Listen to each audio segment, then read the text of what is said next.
see the grandest ship that ever be came bounding in out from the deep. What secrets does she keep?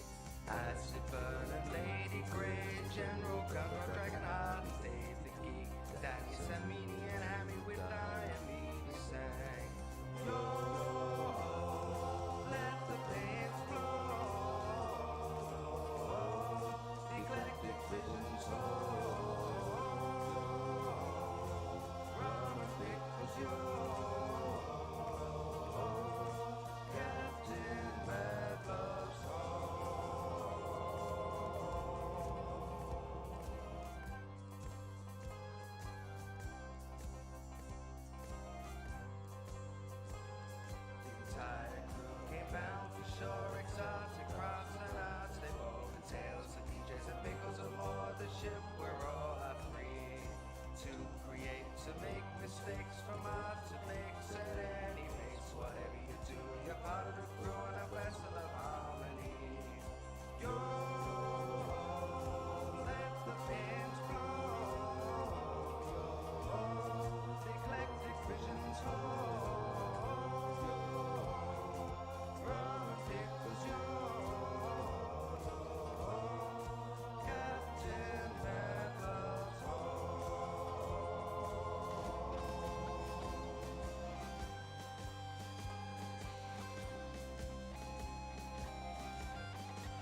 Adjusting volume right now.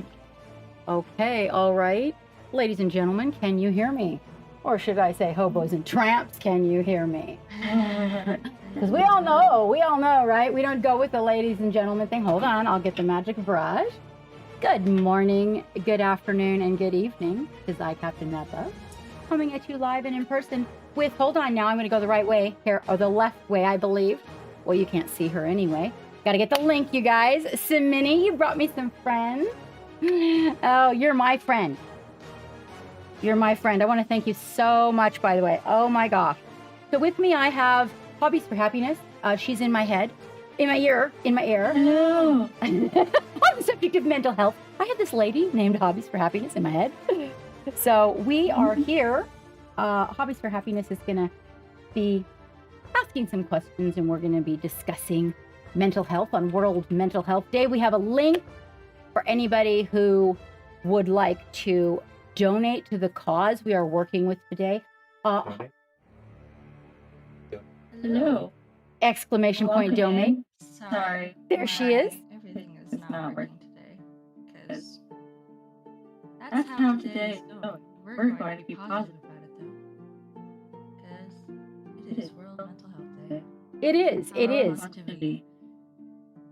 And if you could kindly link the Instagram that is the World Mental Health Day, there is an explanation if you go to this link that he cannot at this moment.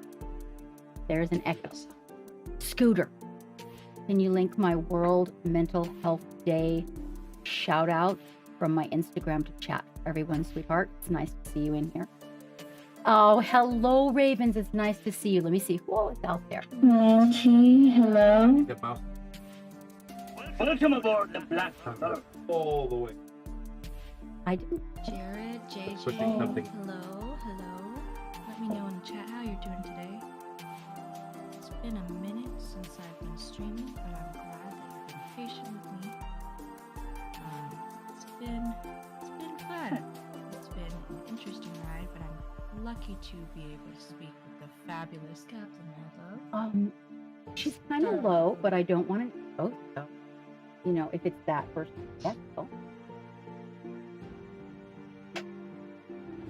I do need to just scroll down if I could have it now. Okay. All right. I wanted to make sure. Let's see. So besides hobbies that I have here, I see Agu that you were present on deck first. Welcome back. And Simini bringing in friends. Game Father, welcome back. Ravens, it's really nice Sorry to see you about out that.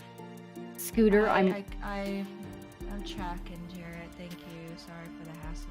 Blade Mark, I just sweetie. turn my Iffy and Snick. back up. Okay, so, can you guys hear Hobbies for Happiness? Hello. Can you hear me? Or do we need to have you linked? Good evening, Dante. Hello, Dante. Hello, Dante. We figured it out. We can hear. We got it here. Wait. Awesome. Hold on just a moment. That's the wrong link. Okay.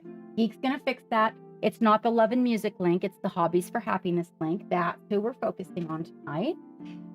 Hello, Jarrett. I'm sorry for the hassle this morning, love.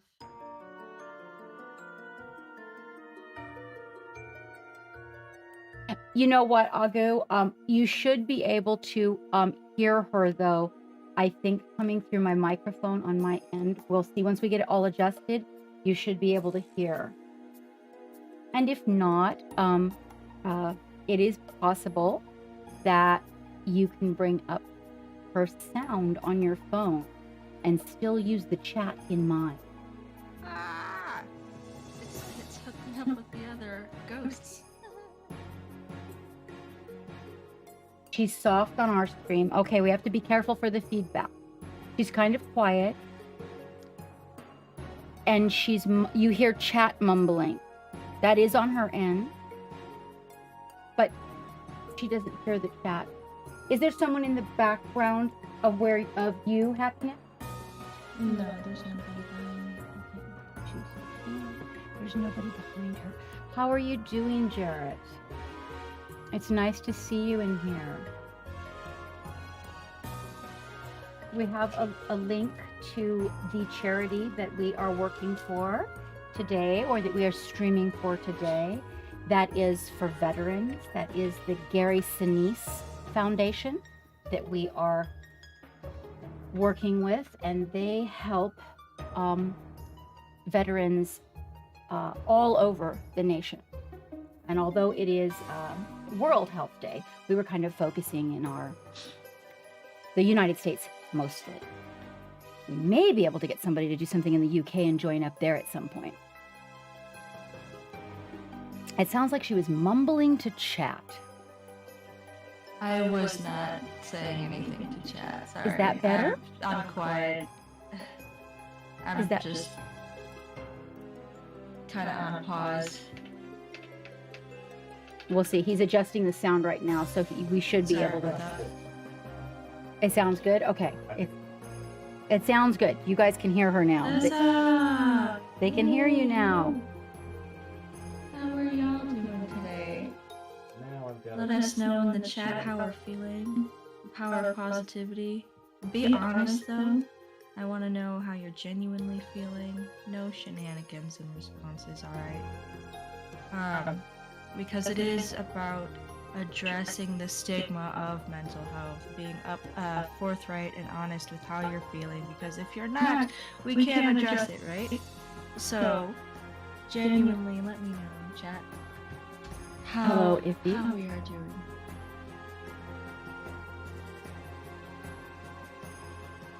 I do have a multi-link. I think we're getting it dialed in. Geek is working on that echo right now. You were a little nervous about your ADHD assessment coming up this Thursday. Well, it is understandable that you are nervous, but have no fear. I am so glad that you're going and getting it done, because once you get it done, you can figure out how we can properly get output in our work. You know? I applaud you for taking those steps and figuring that out. And who is Stay that? positive. This is Dark Virtue. Dark Virtue. So I did that. My dear, how are you? I actually don't see you in my chat, honey. How are you doing? I actually was getting ready to reach out to you because I knew you were going. Snick, I did see you out there, and Iffy, I did see you. I'm sorry. Geek is having to use my mouse, so I'm not able to keep up with the scrolling in the chat. I apologize, guys. But Dark Virtue, so I went and got assessed, and I mean, I don't know how close you are with your doctor or who you're seeing, but just to let you know that the world is actually a much better place. I am much more productive, and I can stay focused a lot better. And there was a lot of tools that they gave me for dealing with it, etc. So I have to say, I was very apprehensive about it myself. I really was, because I have a little cocktail going on, you know. So they can't just give you a thing for one thing when you got a couple things, maybe 3 or 4. We won't get too technical there, but I'm really glad to hear that you are going to get checked out. Yeah. And a friend of mine actually recently also went in and got their assessment and is doing a lot better, they told me. That's excellent. That's excellent. For all of you who are getting going in and addressing all aspects of your mental health, I celebrate you. It is not anything that you should be ashamed of, because I know there's a lot of people associate this stigma with it. You know, like, I don't want to go get checked out, or I don't want to, you know, have the conversation. But at the end of the day, you know, everybody deserves an aspect of happiness, right? You deserve to be happy, you know, and it is upon us to find that happiness, right? So taking the steps, having the conversations, much like we're having with Captain Mad Love today, is really, really, truly important, and I celebrate every aspect of your journey. And if ever you have any questions, I can share my story as well. Reach out to me via Discord, and we can have a chat. I'd love to talk with you about it. But today we are talking to Captain Madlove. Captain Madlove, how are you doing? I'm sorry for the hassle this morning. I You know truly what? am. It's been quite. Everything is in chaos, kind of everywhere right now, and Yes. I kind of knew when I was reaching out, so I was aware that you're going through a lot, and I'm not gonna, you know, what you want to share, that's up to you, but I'm just gonna say I know you're going through some stuff. I get it, and man, it's hard to spin all those plates when you start adding a whole lot of stuff that's super Right. interpersonal. It can be Right. really difficult to remember things, to focus, Yeah. and It that's really why. is. The focusing aspect is huge, Yeah, like and you you know, want to be 100% in all realms, right? I always like to be on top of, all realms, but it's just not possible when you're, you know, dealing with walking through hell, so to speak. Um, my viewers know generally what I am going through right now. They don't know details, but they do know that I'm going through a separation right now. So, it's been crazy in that realm, but we are staying positive. And that's kind of what brings us here, right? It brings us to the conversation of how we use these things, painting, drawing, etc., any form of art, any form of hobby, as a means to cope, right? So, Captain, my captain, tell me, what got you into mini painting, and how did it help with your stress level? so I'd like to address a couple of things real quick in chat. Absolutely. Dark virtue. If you have a good doctor and they work with you, this is what I'm going to tell everybody who has reached out to professionals who rock. Okay. Yeah. When you can get to the point where you are brave enough to be able to go talk to a professional, because self-assessment, sometimes when you're in the muck of it, you're not your best party to decide what's going on with you. I'm just saying, and I'm not saying doctors. I've been misdiagnosed for years, so I'm not saying always that doctors have the answer, but if you keep at them, you will eventually get somebody in the system that cares. And Amen, that's true. if you can have the gumption to go to a professional and say, hey, I've got this, that, or the other thing, I commend you. That's very brave of you. The other thing I'd like to That's say so is true. when you get to that professional, okay, and this professional may say to you, okay, I think medication is in order. This is what I want you to remember from a standpoint of having been pumped with a lot of medication. It's always just like painting. You can add a little, and then you can always go back and add a little more. Okay? If you get on a medication and you're taking light doses, it's easier, if that one's not working for you, to come away from that one with your doctor's guidance and start something else. So I always request that we start at the lowest dosage that we can. Let us see what differences that makes in our life and whether or not that gets Right. along with you. And then let your doctor Man, adjust if you it as you move max forward. out too early too, Yep. it's so painful. Like I Ex- remember when I was younger, they had maxed me out way too early, and that was like a big red flag. I don't mean to cut you off, please. No, continue. yeah, it is. So when you guys are out there talking to your professional, always request that and be apprehensive about. Now, if somebody says, well, this is what I usually start people at, I'm like, that's nice that that's where you start people, but I'd like to go at the lowest dosage. And then if I need that much, we can work my way up and see how it affects you. Now, I just want to say I was in the same boat with medication. And I just want you to know, not even as long as you, well, yeah, some of it, but it's come a long way. It's come a long way. It really has. It really has. So I think one of the other things is for us all to remember that the medical, I understand there's a lot of bad, but let's just think about the good for a minute, okay? good. Science has come a long way, guys. A long way. Yes. Iffy. I don't know what it was. If you'd like to talk privately, I would be willing to talk to you, but I'd like to put some things on your plate that are called non-accumulatory members of that family. Okay. And it might be a thought. Okay. Because you take it, it wears out, and you can, and it's just, sometimes it's a better place to be. So if you want to reach out to me, I do know you, and I'll be happy to talk to you about the different things. I had to learn a lot about antidepressants, you guys. So the way the story goes is that my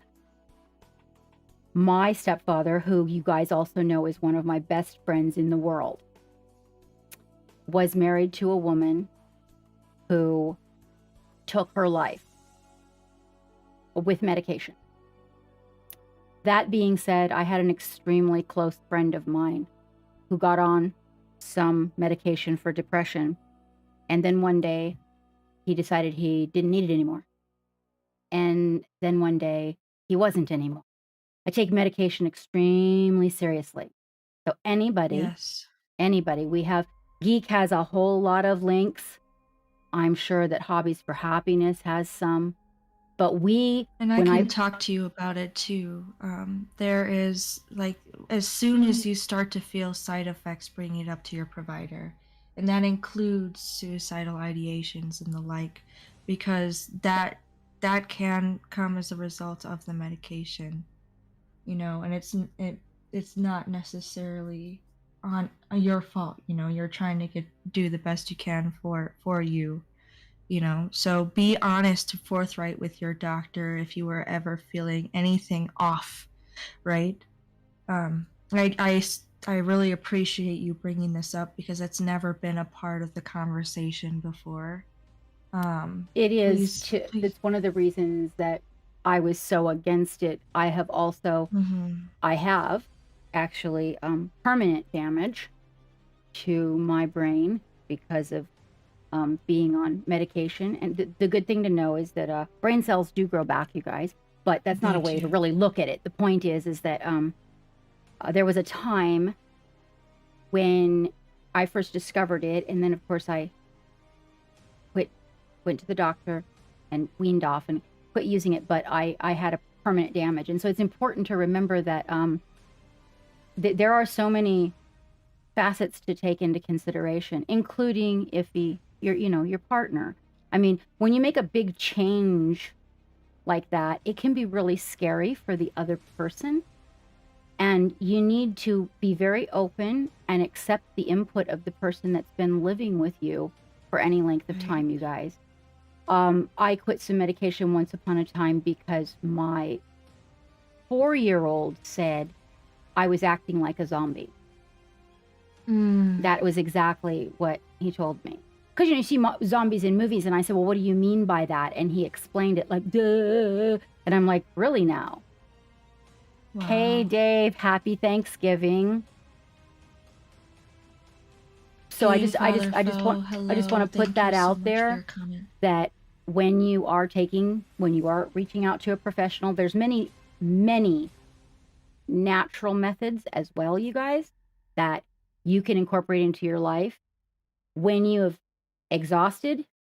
I mean, medication and natural by itself, but always, let me say always, 100%, that if you are using any type of medication, natural is never wrote off the list. So things you can research are, like, there are some specified breathing techniques. There's a thing called biofeedback. There is a system called distorted thinking disorder, which you can learn to control that and program your own mind. So if you are medicated, natural, good. If you are natural and then you're not feeling like you're getting everything you need, definitely see your professional and find out what you can add to feel better. Sam H. Wang says, I hope you're having a good day and you should never give up. Please take care and do what you love because you are important. Thank you so much. I really appreciate that, Rio. I'm doing well. Thank you so much. Pip Chirpington Oh, says my Chirpington. antidepressants had suicide thoughts as a listed side effect. That was actually a huge relief for me. That way I could blame the medicine when the thought came and thus better deal with them. I like this perspective. Thank you for sharing in the chat. I That is greatly appreciate it.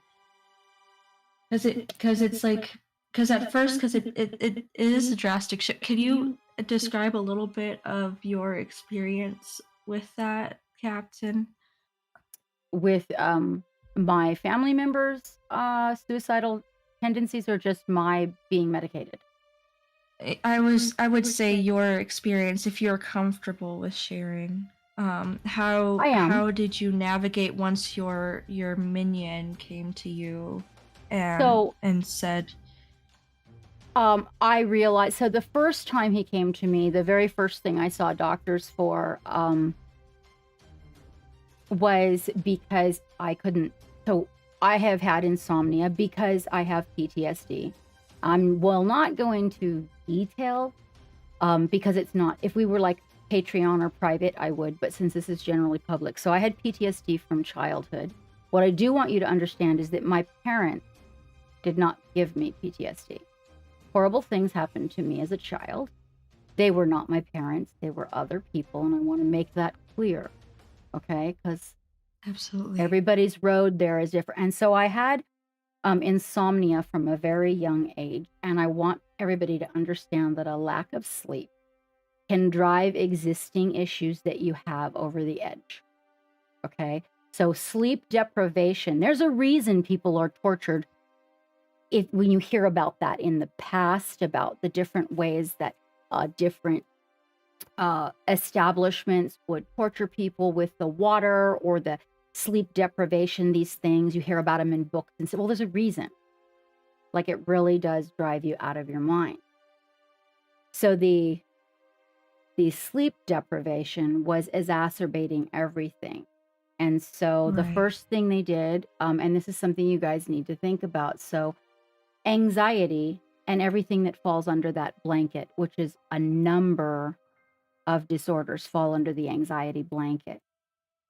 And so what they had to do was take the things off the table that were causing anxiety so that they could get the brain to shut down to see if they could get sleep to happen. And I want you guys to understand that energy drinks, I'm not saying don't have caffeine. I'm saying if you suffer from anxiety, one of the things to think about is looking at your sleep and your caffeine consumption. This is a natural way to look at what you're doing and say, okay, and are you consuming too much sugar? These are actually proven to be something that causes all of the mental illnesses that fall under anxiety to be exacerbated. So it's something to think about. So they took me off of, I had to quit sugar, I had to quit caffeine. And the first one was the sleeping pills that they gave me to get some rest. And my son couldn't wake me up. That was the first thing that happened. So now I really care about my children. And I woke up to him sitting on the step to the bedroom, bawling, just bawling. And I was like, oh my God. And I woke up and I was like, oh my God, what's wrong with you? What's wrong with you? He's about 5. And he just threw his arms around my neck and started sobbing. And he was he was just panicked. And I said, son, what happened? And he said, well, I came in to wake you up. Hey, Luke, welcome in. And he couldn't wake me. And so my response to that, because I care about my family's input, and obviously you're going to trigger some sort of trauma for this poor child if I didn't make some changes. So we made some changes on that. And then when they decided that antidepressants were going to be helpful, I went to them after he came to me and I said, I needed them to adjust them because my son said that I'm very flatline. And so we started making some adjustments. For me personally, the outcome was that I had to go and be weaned off because I started, and you need to look at this. You need to look at this. Are you who you are? You got to find the balance. And they over medicated me. and I was not who I was. Hello, Ishan. And I think for me, I know this is going to sound really weird, Happiness, but I always go to bed. I brush my teeth, I wash my face, and I always wash my feet before bed if I've been walking around the house. It's just, you That's can't. not weird. Now, you That's- cannot, in my life, ever since I was a baby, of like really little, apparently it's been a thing. I got up one morning and I was putting on my slippers and I noticed that in Hawaii, there's a lot of black dirt, you guys. Like it's like a fine dust, and you really can't combat it. You just got to kind of try to keep on Right. top. And I noticed the bottom of my feet were black. And I had to look at that because it was so far-fetched from me Right. that I had to go in and get some changes made. And I know that Absolutely. sounds really like kind of odd, you guys, but seriously, if there's something you know, Well, that's a sort of mindfulness that you have of your own behavior, you know, when you take accountability of like how you normally act during the day. I wouldn't consider that weird, you know? We all act differently and have our own routines, and once we deviate from them, it's a positive sign to be able to acknowledge that, you know? I would have to agree now. I didn't know then, but I would have to Right. agree with Happiness that mindfulness of self is really important. And also think about this. There may not be anything, like in my case, there may not be anything that they have that solves it all. Right. So if you can be in a place in your head where you can get some of what you want and work on some other portions naturally, there's still, I never want to be medicated to the point where like all of my everything is just gone. Right. So yeah, I kind of, but at the same time, I'm very careful about balancing Right. what I think and how I handle things. And for you guys that are creatives, Dark Virtue, he went away from his keyboard, but for those of you that are creatives, that's something to really look at. Do you, when you are taking this medication, how are you feeling creatively? Hello, Diomedes, and welcome in. And that's a very important thing to look at. Because a huge part of depression is that all of the things that you really care about or you like, you just suddenly, you don't have interest in. Right. So if you're medicated lose and it's not interest. helping that, you need to question that. Yeah, the loss of interest is just like, and see, that was scary for me, the zombie thing, Happiness. I think that because I felt like if I was being a zombie and my child was recognizing it, perhaps I was not in tune with them. And when you tune Right. out from your children, you know, I mean, you know this, you have little ones, that could be dangerous. Right. To them, It really right? can be. So you Absolutely. need, it's a very, when you start consuming medications that are working with the way we think and balance things, we need to think about that. Just don't be scared necessarily, but think about it. Like Right. I mark it down, like when I started, what the amount is, and then every day before, now I can remember the days because I've gotten very good at this. But for those of you, maybe it's been a long time, write down how you feel. Write that down. Right. You know, I mean, maybe some people could look at it and go, oh, you know, I was just really angry, but I just never get mad. Now, you might want to think about that. You know, I mean, if you never get mad, that's an emotion. So when that happened to me, I wrote that down and I'm like, wait a minute, what else am I not feeling? Right. And look internally. Like if I can't get angry and nothing bothers me, is it possible that maybe, you know, I'm not loving deep enough, or maybe I'm not caring enough, or maybe I'm being very flatlined to my children? So keeping a journal is a really good idea. I really do think.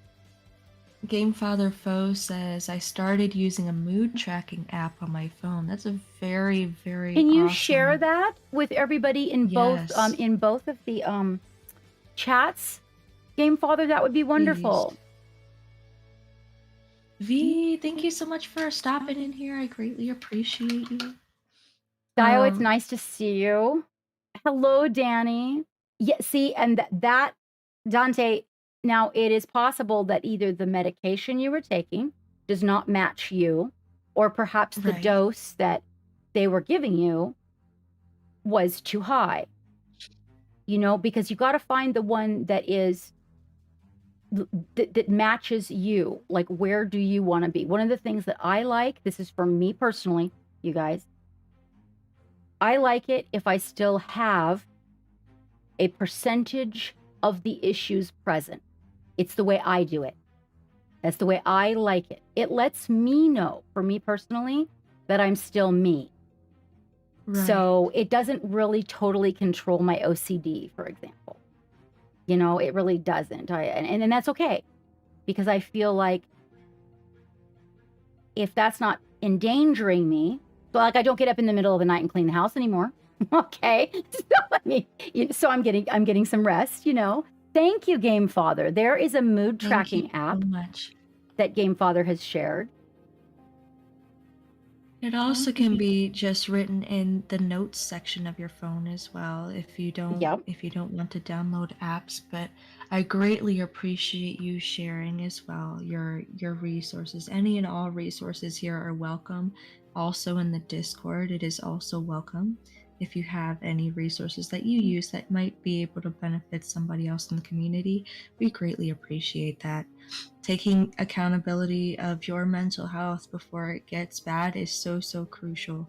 And when I say bad is not the right term, what I mean to say is when it gets to a point where, like Captain Madlove says, you aren't feeling like you, that's when it's time to take accountability and figure out a solution, because it does affect not just you, but the people you surround yourself with daily, right? It affects kids if you have kids, it affects your partner if you have a partner, it affects friends, and eventually, if it goes long enough, they, start to shift. You see a shift in even friendships, and the like. So while it is not our fault to have anything associated with mental health, it is our responsibility to take action when we realize that we're shifting from our true self, right? And whatever that takes, it starts with taking accountability of how we're feeling, and then it goes to seeking help when we can seek help, right? So, Captain, I really applaud you and celebrate you for taking all the steps and being as mindful as you are, watching your kids' response to you. I really do celebrate that, because that's a huge deal, and it's not easy to do. It is a difficult journey. Going from the sleep for you, Captain, what else did you do? What else did you see within yourself that you adjusted, and how did painting help with that? How did these hobbies help you with addressing your mental health? The painting came in a little later. This type of painting miniatures, right, was suggested by some friends of mine that were Warhammer gamers, including geeks. Awesome. And really what happened when I you guys, is when I hit rock bottom. A lot of you guys know this, with my spine. And then I was informed by the doctors that I would no longer be able to do any of the jobs. So I took some time off of work to get a surgery done due to some issues. And so this would probably not have come to fruition if it would not have been for that surgery. And when you get a major surgery like that, they give you pain medication. So when I'd had this surgery, I was in so much pain, it was like not even realistic, because it was a lower abdomen thing. They found some problems. They solved those problems. And I realized the level of pain I was actually in when something was given to me for something else. I'd been chasing them for years about it. And eventually a doctor paid attention. It took about 12 years to get the full MRI on the spine and actually get a bone specialist to look at it and to find out. And then they told me I had taken time off of work. I went ahead and took a little hiatus from a bartending job that I had in order to allow the body to get strong again. When they found out about the spine, they said, no, you should not go back to work doing these things, and you need to basically start all over. And I was like, oh my God, I mean, I can't, like, are you being serious? And they said, yeah, you have to It's find. heart-wrenching. Yeah, and it just, I thought they were kind of full of it. So I spent a couple of years trying to bring it back around until I met this guy from the Dutch gentleman that was a doctor that said, so you can't make this better. What you need to do is you need to come to terms and figure out, what are you going to do that you can do? And I'm not in a wheelchair, but I think it does relate a lot, and very similarly, if you knew me like day to day, I'm very athletic. I'm extremely mobile. I was practically pro bodybuilder for a while when I lived in Hawaii. I have a dance background. I have an art background. I have all of these things that are who I was. And suddenly they're saying, hey, no, you don't get to do that for a living anymore. So I had to start over. Thank you so much for that follow. From the very bottom and work my way up in new industries that I'm not trained in, or I had to rely on a couple of things that I had under my belt. That would be art and photography. And because of the type of photographer I am, the doctor said no on the photography. It involves too much climbing and stooping and bending, and just I'm an oddity photographer at events. So it kind of went to the painting, and well, I got super, like, well, first of all, you're on drugs, because now I'm being given drugs for the pain, because they actually did the MRI. And I'm like, oh my gosh, she's not a pill seeker. Warning on those pills, you guys. Okay. And yeah, those are scary, because that pretty much snowballed the whole effect. Like the getting down in the brain and not being myself. And it was, yeah. That's another way of being like a zombie, so to speak. Yeah. And so I remember even my experiences with it. I was just like, I was a drone. Yeah, and I think that not being able to complete some of my projects, and then, you know, I was kind of noticing the condition of my house, and then there was a lot, but where the help came in was Geek was really supportive about the hobby, and we kind of decided to spend some time at the game store, and then I painted a few things. I won a contest. And it was kind of like, wow, you know, and I got told by the fellow that owns our local game store. He used to work for GW, and he was very supportive. And he said, you know, you should spend more time doing this. And so I guess it was when I was at a point where they shut me down. So I wanted to find out, how much of this can we address with no medication? How much can we do naturally? Right. Once I got myself weaned off of everything, then doctors didn't want to give me back anything. So that was a huge thing, because now I was just kind of left struggling. Also, a Geek retired. We were no longer Navy. We were now civilian medical. And yes, Danny, there is a co-link in there. Blade Mark just threw it out. That is who I am actually talking to. And Hello, it's so good to see you. It's the focus. It's the ability to actually do something and create something. I think it really kicked me in the ding-ding hobbies when then I got told, my favorite part, yeah, you're not going to be doing this very much longer if you don't do something about the spine and the chair.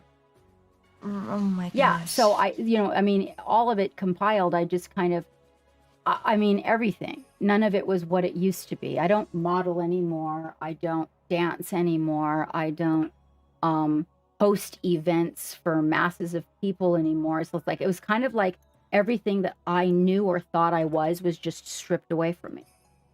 Right. And I guess you could say that in a way, I had to create myself through my creation. And when people responded positively to it, and the community is so big, like, there's newbies and then there's these absolutely like out of this world professionals.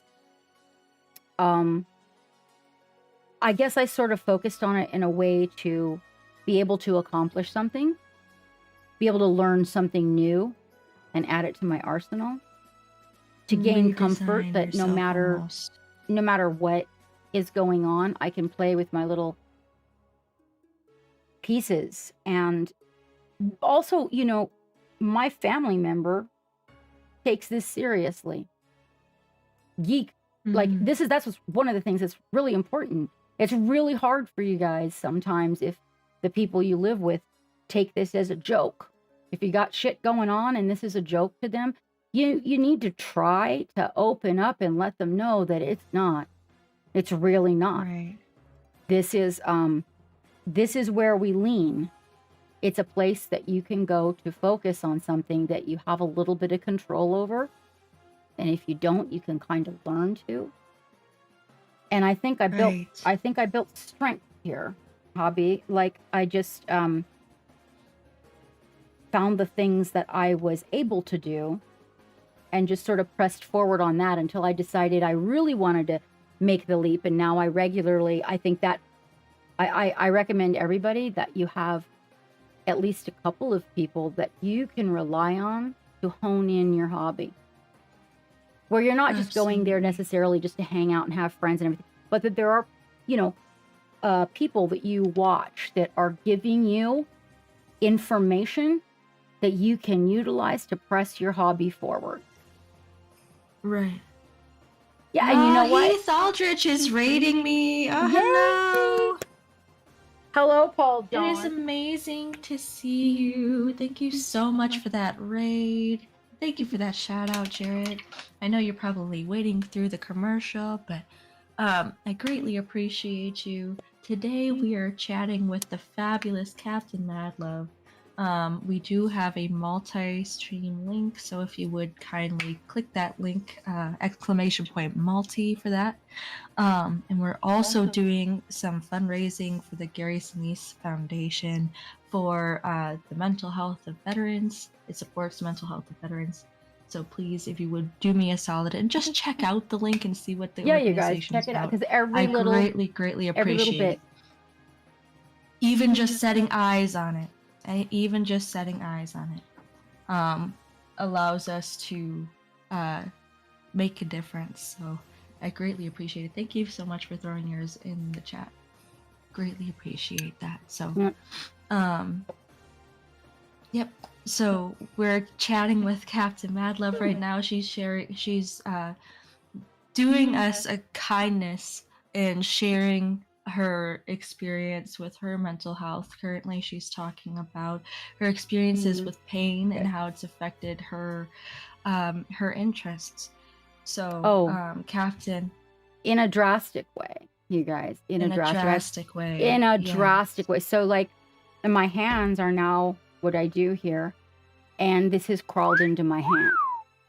Okay, so this is really, really scary for me. I don't crochet anymore. And that was something I did almost every day.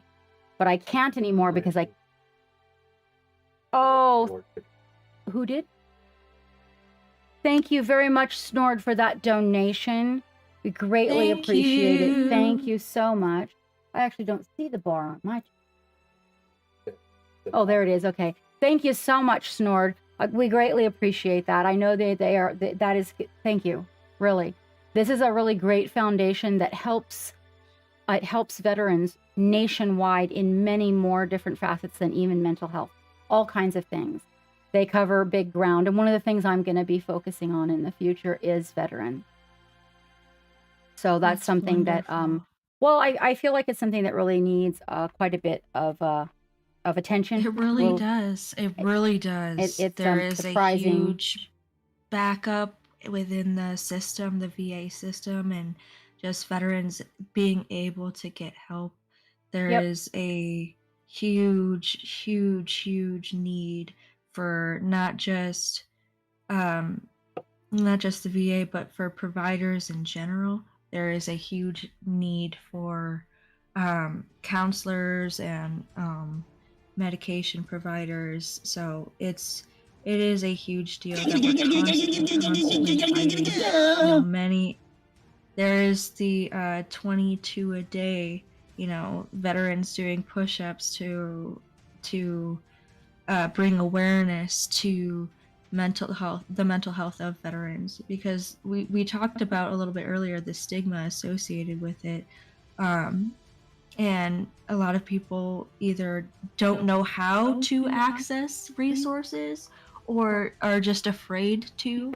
And here we're trying to remove that stigma by talking about it head on.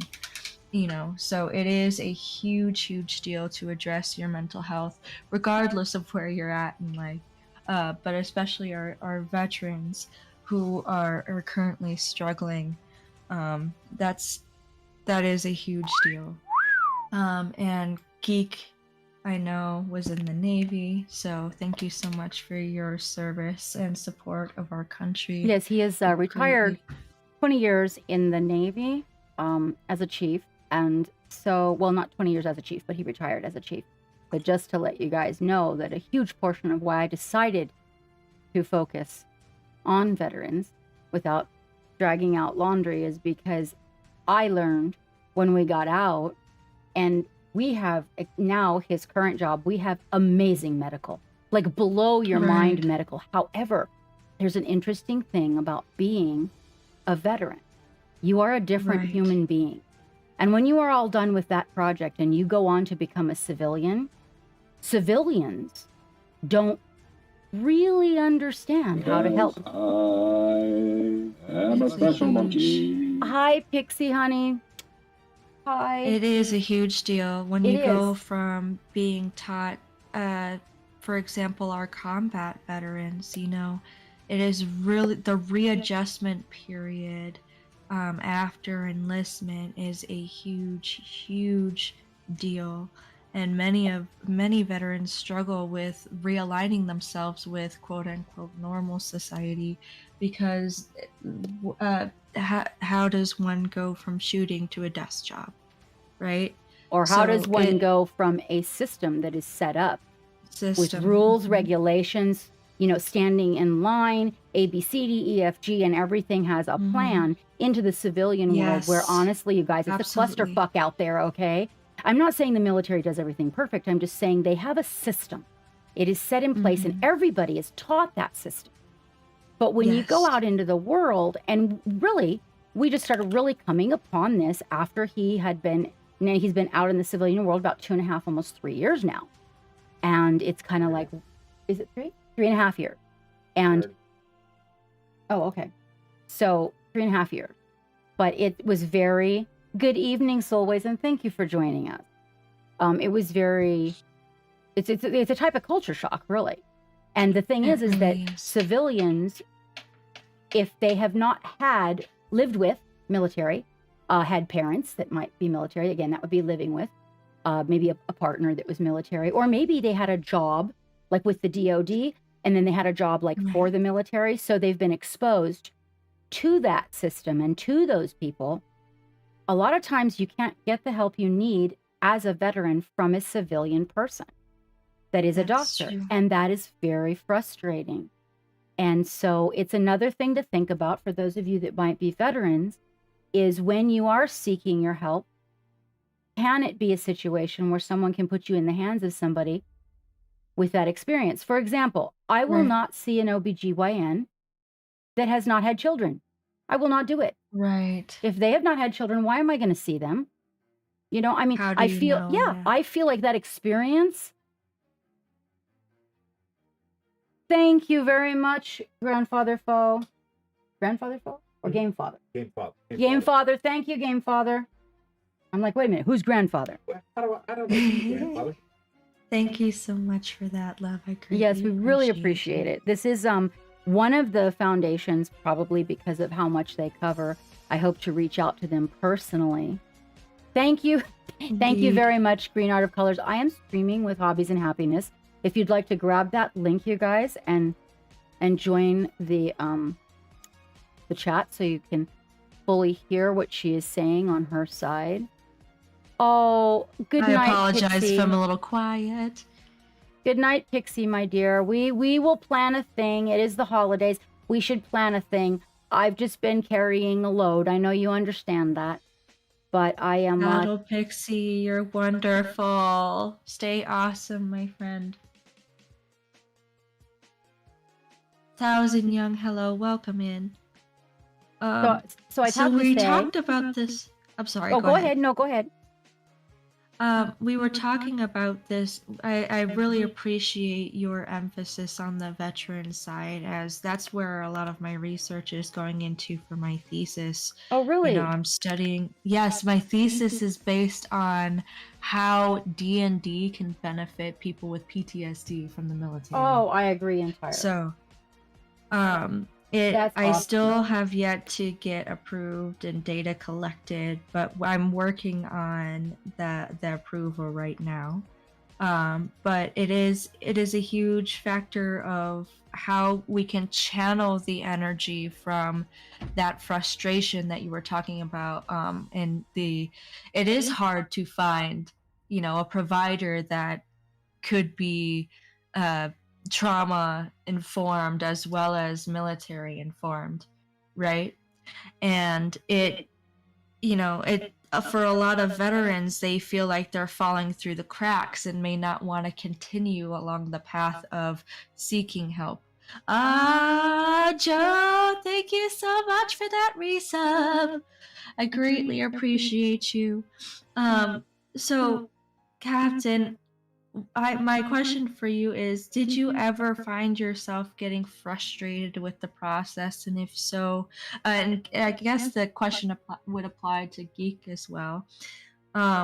Where was a time that you felt like you got frustrated with the process or the system, and how did you address that frustration? Did you use anything in the meantime to help with the symptoms that you were dealing with? Or did you end up having what did you do with that? So, one of the very first things I can tell everybody is that somebody, and I don't care if you have to go through a dozen people, okay? I'm really serious about this. Somebody that's a professional that you can talk to. Like, whether it's a counseling call line, wherever your initial comfort comes from, but that person can help you find the resources and the answers to what you need. Everybody can take a little note, jot down for anybody who might, if you suffer from anxiety, if you suffer from PTSD, which actually falls under the anxiety, in the anxiety basket, OCD, very, very helpful with OCD. A thing called biofeedback is natural, and one of the most helpful things I think that I have done. So if you can find a person to talk to, one of the first things is getting it all out so you can sort it out. It's like a giant basket of laundry. If you could imagine this giant basket of laundry, like 3 times the size of any basket you have, and you're just looking for one little piece of laundry, like the match to the sock would be a very good example. You don't just look at that basket and know exactly where in that basket is that one little stray sock. But if you have somebody that can, you can dump it out, and then you guys can go through it and you can analyze the pieces and match all the pieces together into categories, things become a little more real.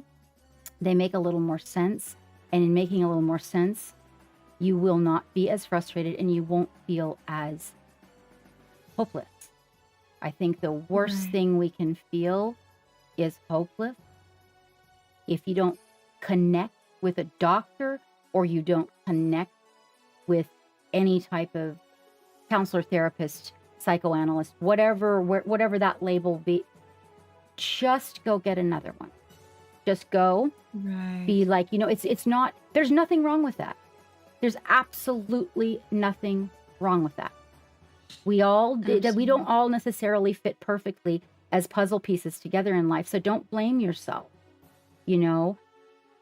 Just move on. Go back to your doctor and go, well, that one didn't work for me, because you need to feel safe and you need to feel comfortable and you need to feel like they're smart enough to deal with what you got Right. coming. So cut yourself The some best slack. thing I heard from a counselor in that regard is, I can fire you as much as you can fire me, right? So if I don't feel, or I as the patient don't feel like this is working, I can go seek somebody else that might work a little bit 100%. better with any issues that I'm dealing with, right?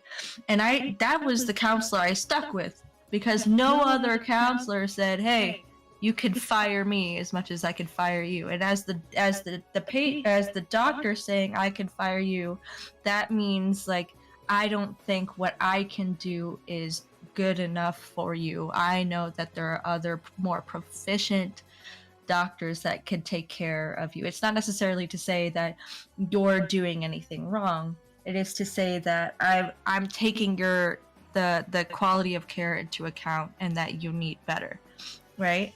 And until I heard that, I was losing faith with providers, because they would force you, or there were times where I felt forced into this, like you were saying, this very textbook definition of treatment, which not everybody falls into, right? Just like you were saying.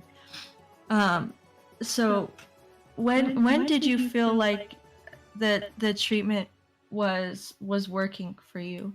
When did you feel like it was the most successful? I think when I got to the point where I could realize that I could choose the person I was talking to, Mm-hmm. and that they actually offered something new. So like if I'm telling Right. my doctor, I've got a bag of tools and it's like, oh, I've tried that before. Oh, I've tried that before. Oh, I've tried. I don't want to be told, well, go try it again. It's like, I No, already know. that's I so don't. Yeah, discouraging. I don't, because I'm like, wait a minute. What do you mean? Like what's changed? What about me has changed so drastically that I'm going to go try this same thing again? If I know I committed myself to it and I tried it, and I finally, this fellow came to work at the hospital, the Navy hospital. He was a civilian, and this is why, you guys, I want to tell you, if you are military, you have options of civilian caretakers. You do. Right. And you just have to it's like being a pit bull on a sock. Just think of yourself like that. Be a pit bull on a sock and don't let go of that. Don't give up that sock till you meet the right person. I'm dead serious. Right. And you will know it because you will feel it in your gut. It's like being attracted to love somebody that and wanting to analogy. date them or not. Right. You meet people and you're like, oh God, right? No, never. But then you meet Mhm. other people and you're kind of like, hey, I kind of, seriously, it's like that. I'm not saying you have to want to date your doctor. What I'm saying is there's a feeling in your gut when you are getting the right kind of bedside person. The difference between Right. somebody that cares about their job as a doctor and is going to try to help you find the answers. Now, here's the most important thing about that, though. You guys got to meet them halfway. Like, you got to do Right. your homework. If they say, go do push-ups on the wall because that's going to, like me, he wanted me to get these hand exercisers. You got to do your part so that Right. doctors can help you. And if you find one that genuinely wants to help you and you do your homework, and that, It's magical. yeah, it is. It is. It's absolutely, without a doubt, when you meet that person, you're going to be like, oh my God, did that just happen to me? You know, I mean, I had a I was military. We were military, and this doctor, he actually ended up there, some mishap. I had a doctor I liked, but we weren't really making a whole lot of progress, but still any progress was better than none at that point in my life. Right. But this guy, he comes out to the front desk and he tells the secretary, the front desk lady, he goes, when you make her appointment, do me a favor and make these one of my 45-minute appointments. He goes, because until we get to the bottom of this and I can make headway on it, I need to talk to her a little bit more. It was right then I knew. I was like, oh, wow, okay, he actually cares about it. And it's just that first person that you find that you can make that connection with, and you can start to get to the bottom with. But it's the hunt, you guys. You have to be willing to do the legwork. You have to be willing to make the phone calls and go to the appointments and be disappointed. You know, wrap your mind. Give up. Yeah, and don't give up. Wrap your mind around being disappointed. But try to find a place that you can call, somebody you can connect with, that you can talk this out with while you're getting the help. Because that talking it out thing, that's really what helped. I found a really nice lady. She had her own practice at her home, and she'd been through a lot. And I connected with her. And so even when I was disappointed by all of the doctor crap, I still had her to go talk to and learn things that I can read. There's things you can read. And the hobby is a place to go where your brain is allowed to think. Like you just, you're here and you might not think you're thinking, but while you're doing this, it's silencing your mind and you're thinking, and we're all a little different. For me, I found that if I went and did my research and continued to upgrade my abilities, I like to teach people new things.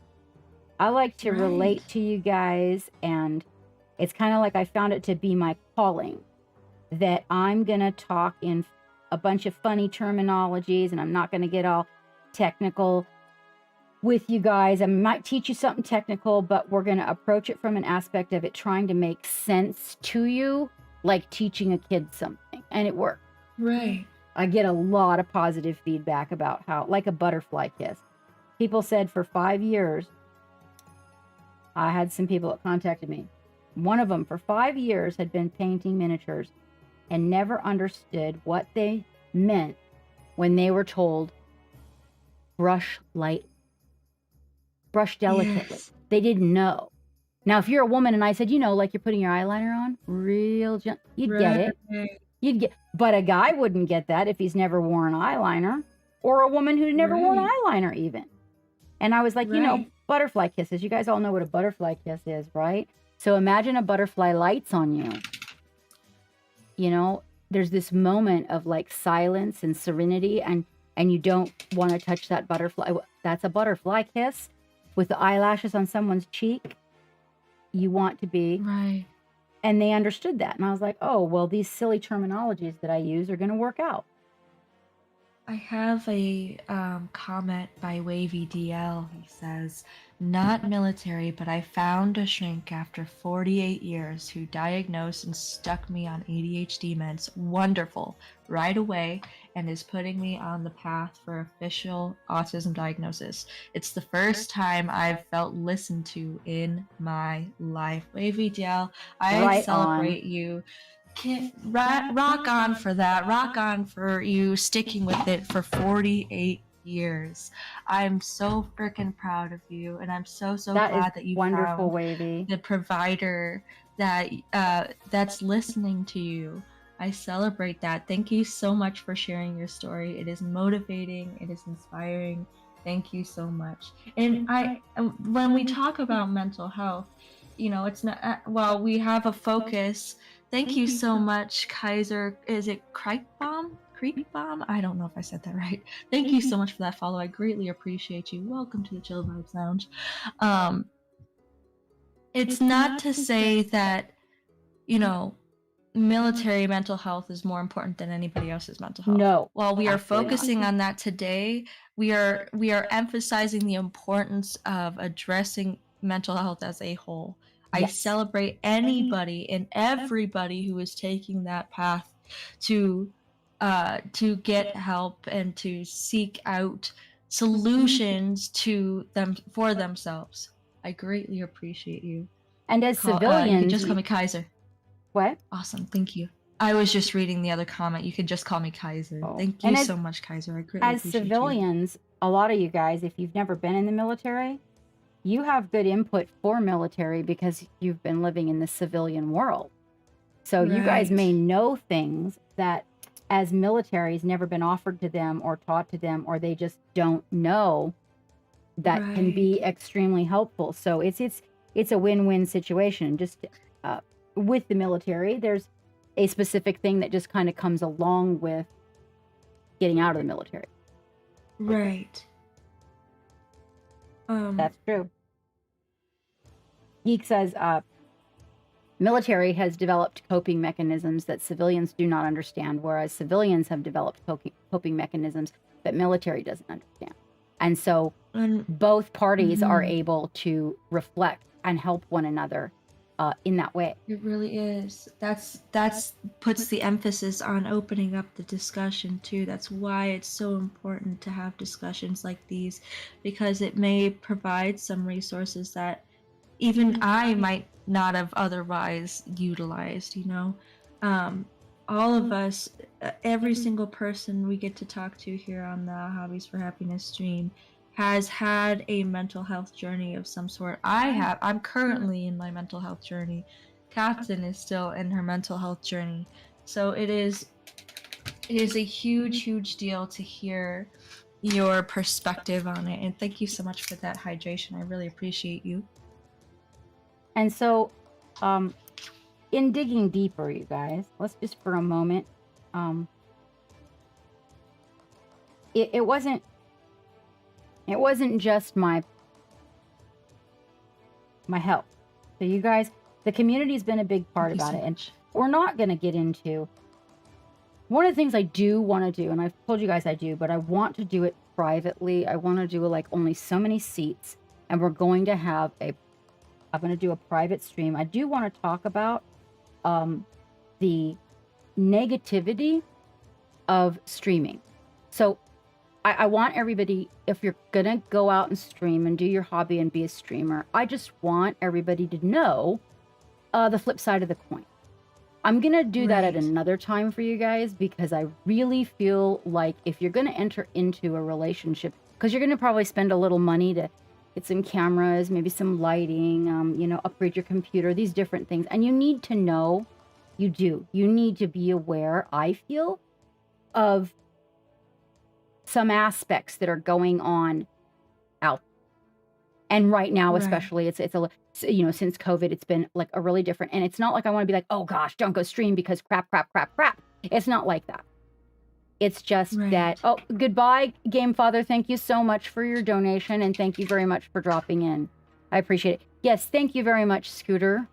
Bad Blood, welcome. We are talking about, it is World Mental Health Day, and with me is Hobbies for Happiness, and we are discussing how the hobby is on World Mental Health Day. We are discussing how this hobby can be beneficial for the mental stability of your mind, or working through things that have you emotionally, mentally, we'll just say mentally, even physically, because physically can reflect on mentally, but basically real high stress factor things that affect the mind and the body, and how the hobby on hobbying, tabletop gaming can help with that.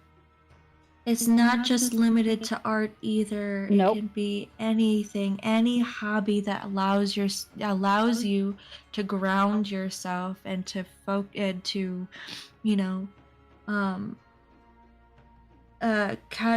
don't know if categorize your thoughts is the right term. There was a term I was trying to come up with. My brain is just like, no, not today, girl. To be mindful of how you are feeling. Right? True mindfulness, getting absorbed into the task has benefits for your mental health. And for me personally, I've utilized miniature painting and music, but I do know people who use cooking, Cooking, working on cars, you cosplay. know, The only one cosplay. so the doctor that I saw that was so amazing had credentials. Oh my gosh. He was a millionaire, completely set up with everything in his life at 32. And at 32, Wow. his father was killed in a vehicle accident because he was hit by a man who was drunk, and it killed his father. The man survived. At that point in time, he put all of his funds into going back to college and decided that he was going to become a professional in, he was going to become a specialist in addiction. He has probably 6 different doctorates. And one thing that he told me, he was very clear about this, and I'm sorry to drop this big, ugly bomb on you. Video games do not count. Sorry. They don't. He explained to me why. He did say that it's a fine line walking. Digital art can be a thing.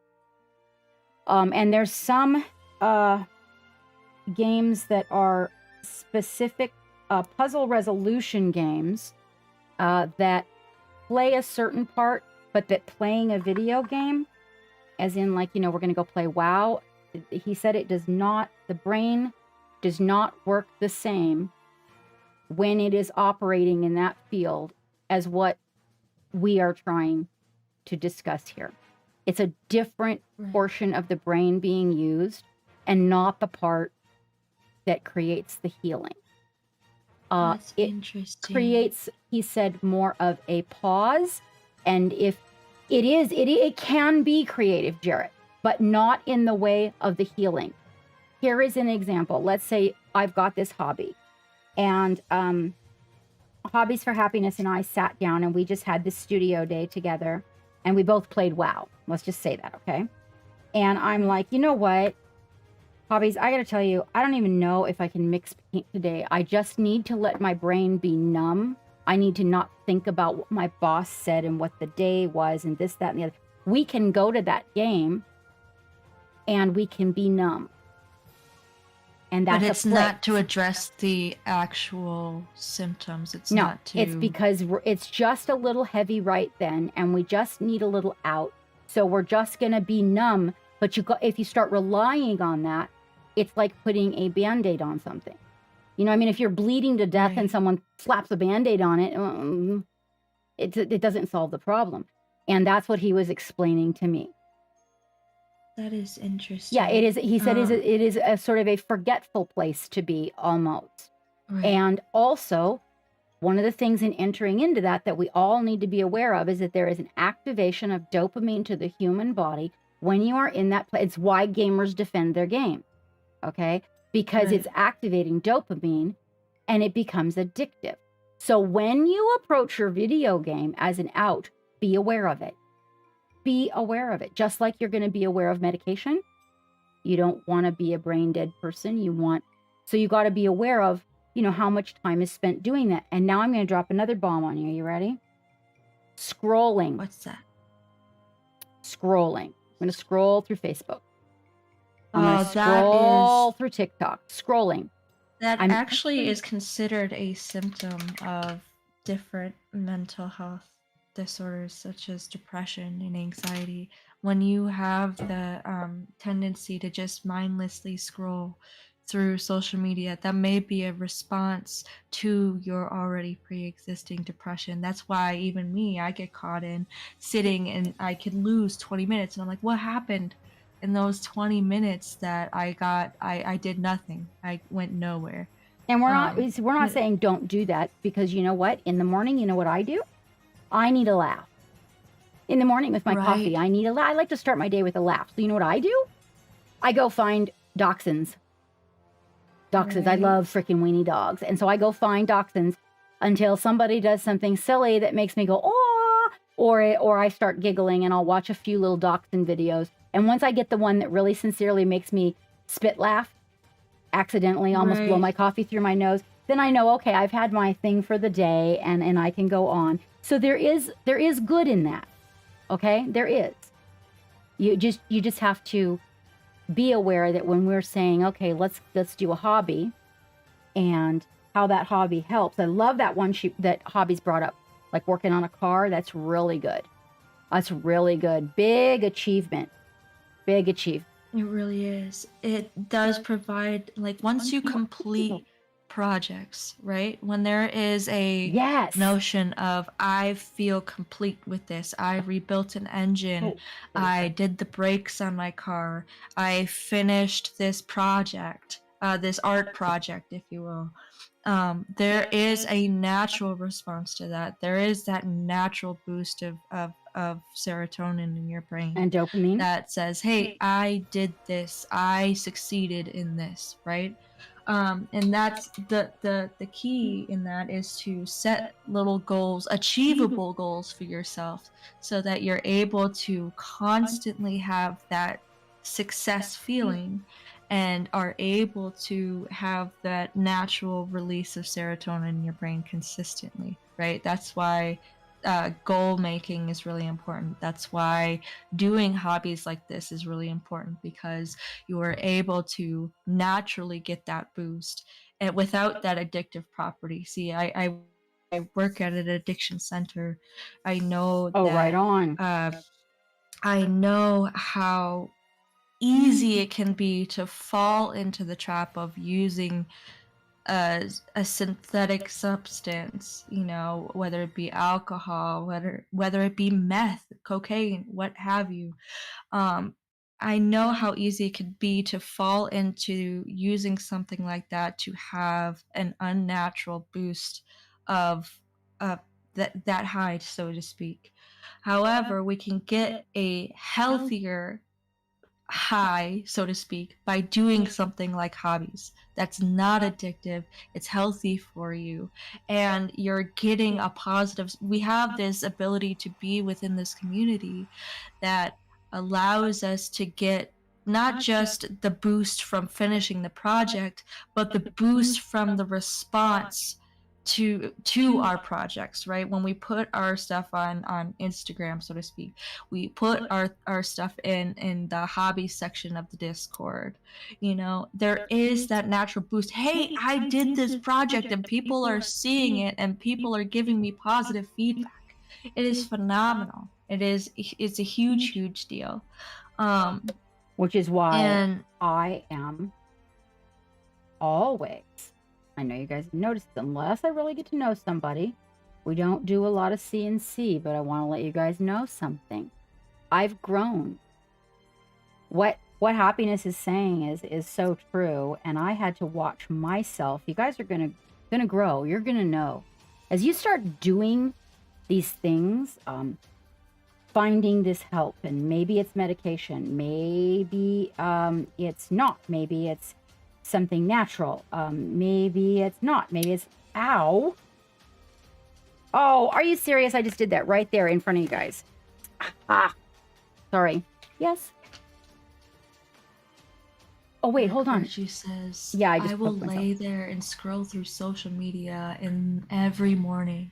A lot of times it has me running late for work. No, who said I that? feel that dark virtue. I feel that I've found moments even within myself that I've gotten caught, you know, and it is not something that you should necessarily be upset with yourself with. It's something to acknowledge and say, hey, I noticed this part about myself. Let's address it. Let's kind of shift our energy from scrolling through social media versus putting our efforts into an art project. Danny, this is not a night haunt. Well, hold the phone. It is part of our Archon, the Black Piece. It is the 3 little ghouls that go on the base. We started to do the body. I had to put this project on pause for a while because of just life circumstances, but I'm trying to get back on it and get it done for the person it belongs to. I greatly appreciate your patience. By the way. Seriously. Um, Kaiser says, I've been having a really hard time. I've been separated from my partner because of financial issues. Kaiser, my heart goes out to you. I invite you, if you would like to speak to someone, to just reach out in a message. I don't always respond right away, but I will get to it as soon as possible. But to speak on it, to address it, is a huge deal, and I greatly appreciate you sharing that with us. I'm Our hearts go out to you. We're here for you. We love you. And if there's anything that we, the community, can do, please let us know. Okay. I'm sorry, I did not mean to cut you off, Oh no, Captain. it's you're doing fine. So I just want everybody to be aware of those pitfalls because a lot of people don't talk about it. And Right. so I lived with a full blown addict. Okay, and I'm going to tell you guys that it's a shaky road. So before you allow yourself that out, you know, like Hobbies is talking about addictions. Okay, so a lot of us drink, and you just need to be realistic with yourself about that. Like, you need to be completely being honest with yourself is like the number one place to start with honesty in general. You just need to be honest with yourself, looking inward. So your reasons for drinking, how much you drink, these are the things to just really look at. And it's the same thing with video games. Anything that might be considered a porn. I have nothing against porn. Okay, to let you guys know at all. It's what you do with what the thing is. Okay, Right. let's just wait. I want to isolate that just so you guys understand. I do mean adult porn. Okay, Right. Non-consensual beings such as animals and children. When I say porn, so I'm fine with it. I don't mean. I want you guys to know I'm walking on a road. I'm not a tight ass, but at the same time, there's boundaries. There are It's personal to me. boundaries, It's personal to me, yeah. but when you start entering, But even then, with the healthy versions of it, Yeah. I would say to be mindful of Exactly. is it taking you over? You know, Is it taking away it goes back from to you? the question that Captain was saying earlier. Am I myself? Exactly. You know, And that is am so I? important. That is just Go like, ahead. so when you're looking at that, you being honest with yourself is really hard because nobody else really is is. looking, nobody else is really judging. So you need to be clear in your mind with who you are. And if you don't know who you are in an area, so I've coached a lot of people. In my past, one of my jobs actually, so I'm gonna put this out there, but I want to be really, really clear. I want to be super clear before we enter into this admission, what exactly a surrogate dater is. Okay, a professional surrogate dater is a person who never has sex with their client. Right. Okay, you guys. A professional surrogate dater is an individual who a lot of times is hired by the person's family. Generally, it is a person that has extreme social anxiety or some things going on, whereas they just do not know when it comes to moving forward with another person, kind of trying to make a relationship, talk to the opposite sex, same sex, whatever sex they're interested in. They just don't. I've even had people that just can't go to a party. They want to go to a party, but they can't. So it's a profession. It's just not talked about a lot. It's a genuine. It is a genuine thing, and I will tell you that I am serious when I tell you that I've had clients whose moms just didn't teach them proper hygiene, or they didn't know how to read a fashion magazine and actually know, hey, what's my fashion?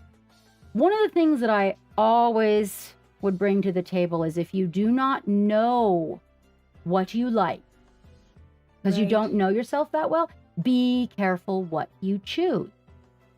Like the medication, start a little, like a layer of paint. Start with a little and work your way up so you can discover the foundation of something before you get yourself caught in a loop and then one day go, oh, wow, I don't know why I'm doing this. I don't even like it. Or you end up, Right. the worst, if you're looking for a partner and you don't know yourself well enough to represent yourself as who and what you like, and then you end up with somebody that has these likenesses. And then 5 years down the Right. road, you're breaking somebody's heart because you didn't even know. So look inward. Find somebody you can talk to that can help you hash out those basics on paper. You'd be surprised how much, even if you could find, I don't know, that counselor could be, heck, I had a college counselor once that was a huge help. Right. Just a counselor. Right. Their job was helping you find jobs. Right. But they were a huge help to me personally. So you'd be You really surprised. do. It's hard. I had a friend of the family recently contact me, and she actually got help from the pastor through her church. Wow. Yeah, it was. That's That's not wonderful. my road, but it helped her. She was Right. feeling, she was feeling At the more end of the day, she's Exactly. finding her journey, her path. You Right. know, it doesn't matter how you get to point B. It's you finding yourself and being comfortable with said self, and finding the people that are willing to get you there. and giving you good input. So one of the things that I went to this group meeting once, and this was a group meeting, okay, and I've told you guys before that I've had a couple of rough relations. These are my choices. I didn't, Right. I wasn't really, I made some bad choices, okay? So I got together with some bad people. No judgment. No judgment. Right? And sometimes that happens. And so I decide, maybe if I go, right on, Wavy, maybe if I go and go to a group thing, I'm going to learn something from these other ladies, maybe on how to deal with things better. Or I was always, so it takes two to tango, just to let you guys know. You cannot fix Yes. anything with another person by yourself. But I was young. So I go to this meeting. The lady that's leading it, that's the head, didn't have one good thing to say. And you watch this as you go out there.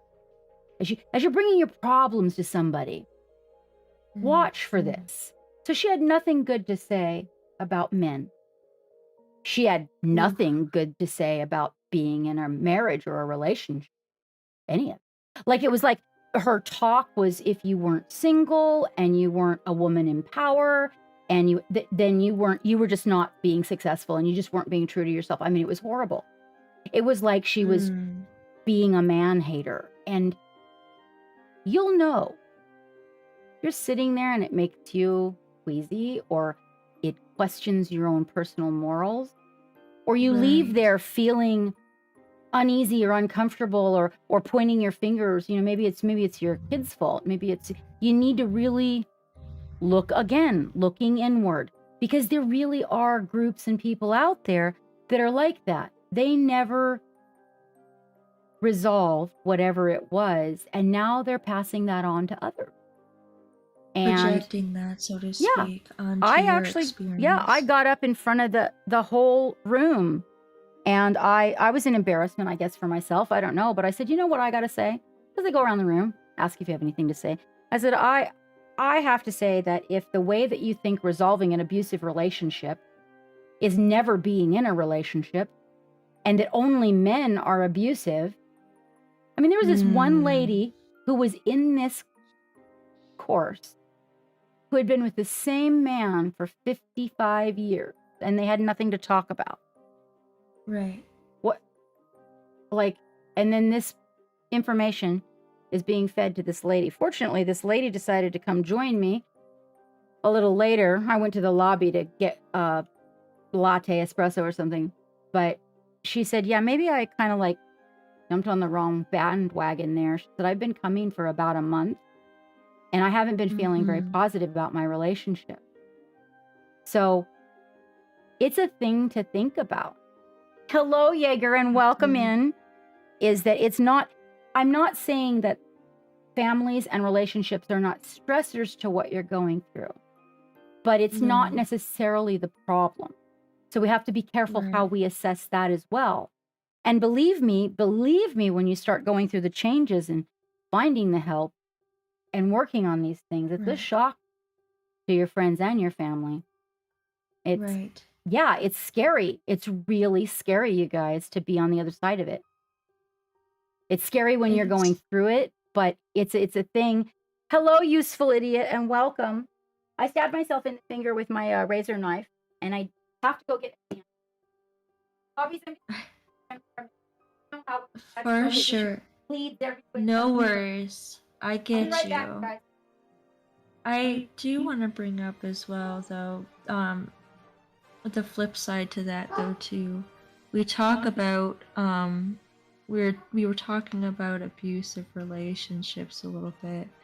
That's not to say that, um, that if you're within a situation like that, that it's entirely with you as well. The point is to analyze all aspects of the situation as well, how you are feeling, how you are responding, what's happening to you, that sort of thing. So it's to kind of go back to our original point of just being mindful of all aspects of the situation, you know. If anybody in the chat would like to share some of their experiences and what perhaps like group experiences that they've been in, please do so. You don't have to at all either as well. So be mindful of that. Uh for me, for example, certain styles of treatment just did not sit well with me. Um, I tried. Um, I've been in so many different types of therapy. I feel like the most effective one was actually art therapy, where they give you a prompt and you create a piece based on that prompt, right? I Um, love that therapy. and Yes, art therapy is so beneficial. It is it's a huge reason as to why I kind of fell down into the mini painting um hobby itself. You know, it was a means of putting what I'm feeling onto a piece, right? Using color theory to describe emotions that I couldn't put into words, right? I felt at times that that was more effective than speaking on it. However, that is not to say you shouldn't speak on it. Whether it be putting it in a journal or writing a story, right? You see a lot of me going into D&D at the present. A lot of my energy has been put into playing and learning about D&D, right? And that it's a means of, some people say, kind of escaping reality, but I don't necessarily see it that way. For me personally, I see it as a safe means to address already pre-existing aspects of myself that I am presently know about, right? The conversation I had previously, however, with Sidwi addressed the importance of using a group for therapy versus using a group for a therapeutic exercise. Right. And for me, recently, I've been utilizing it as a therapeutic exercise, I like not that. as therapy, right? Right. So That's a very good huge point. difference. Yeah, the huge difference in that is who you're surrounded with, right? When I am on Twitch, I am not in a therapy session, right? I am in a friend group that may acknowledge certain triggers that I have, but it's not for the purpose of addressing, you know, specific mental health aspects of myself. However, I will channel through my character certain aspects of myself that I currently struggle with. For example, with Joe's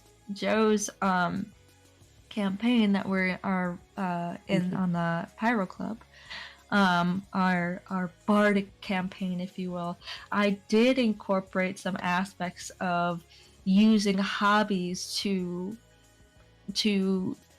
channel negative energy and feel better, right? You see my character quite often like, hey, can I play to calm myself down?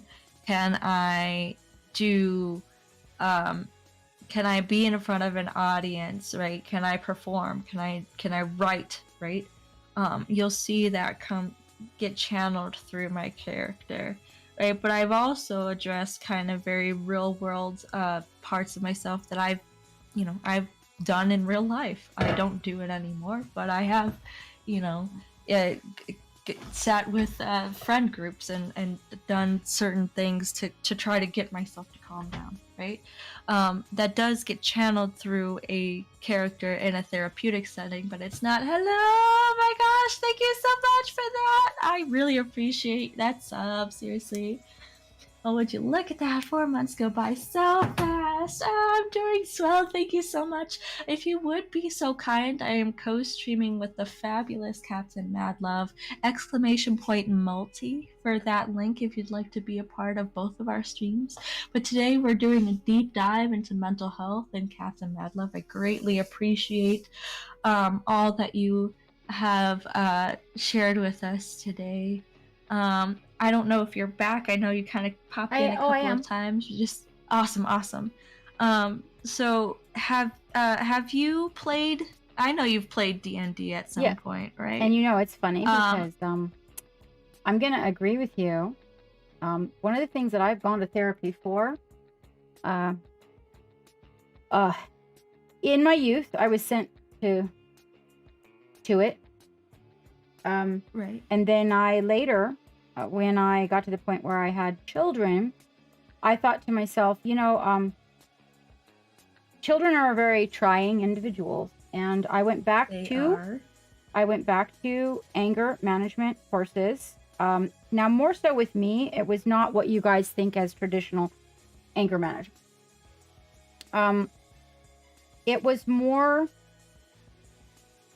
putting emotions into perspective, to where I was more able, I would get so as a child, so heated so quickly that I would pretty much black out. And so and I learned a lot as a kid, but a kid is a little different than an adult, and I wanted to make sure that I had the tools to be able to cope with kids. And so I did that for a while. I highly respect that too. And a lot of I parents actually don't go that far out of their way. I also took, so I have OCD, and I want you to know that when I was younger, it was, oh my God, like, whoa, you guys. So just to understand that when I would go visit a friend or something and they had kids, I realized, wow, kids make a big mess. Holy whoa. So I actually went to these courses that were desensitizing courses. And I went to those so that I could get used to some things and work through some things. Took me a couple of therapists to find one that suited me. I'll be honest with you. They were a little, that was weird place in life, but it really did help. It really, really helped. I have hypersensory, and I'm on the spectrum. So, spilling things, leaving things out, just textures, just all of it. I was like, holy cow, I might drive my kids crazy. I mean, I might make my kids leave home. I'm gonna be honest with you, right? Everybody, no matter how good the home is, most people leave home with baggage, and you didn't even give it to them. And I'm going to tell you something else. I'm of the firm belief that if we don't give baggage to our kids, they leave home and the world does. It's just a rough place out there. So when I started playing D&D, I was always the same kind of character. I was a barbarian. I was a fighter. I usually had the berserk. Yeah, I always would choose that as where to pump it all up, but it gave me a place to utilize that aspect. And I was pretty much about, I literally was the party member who would go into the bar and deliberately start a fight. Right. Yep. Just like, oh, yeah, okay, we're in a bar, let's fight. It was an outlet for me, my DMs kind of got tired of me being the same character all the time. And the most interesting thing, the more I learned so having kids, and then the more that I learned as the kids grow up, and the more I learned from practicing the therapy I had learned, I want you to know that my last character was all brain. As in literally, yeah. if you could even get through the boundary to get to them, they would squish. They were all magic and brains, thinking first, being on top of. And really, that character came from understanding things. That was my DM's Right. favorite character that I ever played. Right. So even through something That's like wonderful. that, yeah, The right? evolution of character Exactly. building. And I have a friend, and check this out, you guys. I have this friend, and every time she plays D&D, she chooses a new character, a new class, and starts all the Yes. way from the beginning. Mm-hmm. So you can grow and learn and develop. And if you're a writer, D&D is a beautiful outlet for you for writing. Yeah, it's a great place to go. Hello, Orthober, and welcome. It is, Jarrett. It is. And my D&D said that I played that character better than any character I have ever played. I also have a character. The other thing I did is I created a character where that character is not always the scene of everything. She has a giant ferret, and that ferret is a bit of a troublemaker. Not a fighter, just an innocent troublemaker. And I played that very well too. In fact, that ferret has saved more people and gotten people out of more problems just from an innocent, honest point of view. And I learned this from working with my own anger. Yes. I will be honest for anybody out there that, I mean, I always pretty much am honest, but I'm going to say, if things in your life have happened to you where you cannot control them and you were held down, abused, as in like held back or abused, you can become, without ever knowing it, a very internally angry individual because you just don't know what to do with it. And the sad part is that a lot of it in our society, we're taught to focus on that and rehash it and rehash it. This is just my perspective. This is just my thought. I feel like I cannot go back and correct it. So I should probably find a way to use those scars because they're mine and I can't get rid of them. So the only thing it's going to do is make my life miserable if we don't find a way to deal with it. That's why I say that person, whether it be 1, 2, 3, and this art in general gives you a place, much like Happiness is talking about D&D, where you can express some of the things. I mean, if you saw my art from then to now, oh, my art was a bloody mess. Like, I'm not saying there's not blood in my art now, there is, but I mean, my art was intensely, yeah. But not that that's bad. That's how some people create. But I'm glad you're able to channel it too. That's what it's for. To channel that energy into something productive versus letting it sit. Because you think about the physiological repercussions of anger, right? Yep. Think about consistently being angry at what it does to the body.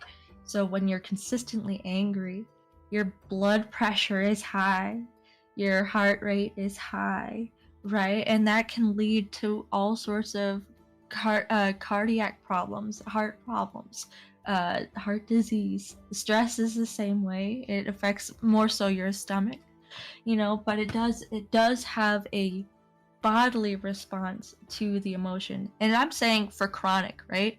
There are productive ways to use anger if it's not chronic, if it's an acute thing, right? So say I'm frustrated because my boss gave me this project that I don't understand, and I have to have it done by the end of the week, right? I can channel that frustration into small bits of that project and get them done and have that natural boost of serotonin.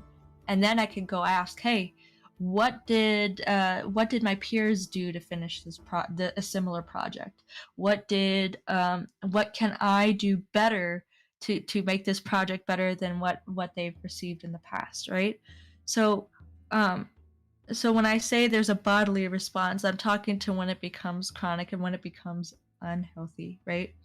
So when Captain was saying, if you're stuck in a situation of abuse, for example, you can internally, despite how happy of a person you are, you may fall into this pattern of anger, and that has its sociological effects as well as bodily effects as well as psychological effects, right?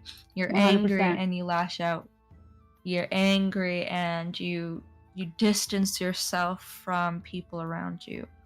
Those are all very natural responses, but once you are mindful of it and do something about it, channel that energy into something more productive that allows you to gain a boost of serotonin versus sitting and letting it fester like a open wound, you know. And I will say, if you like sports,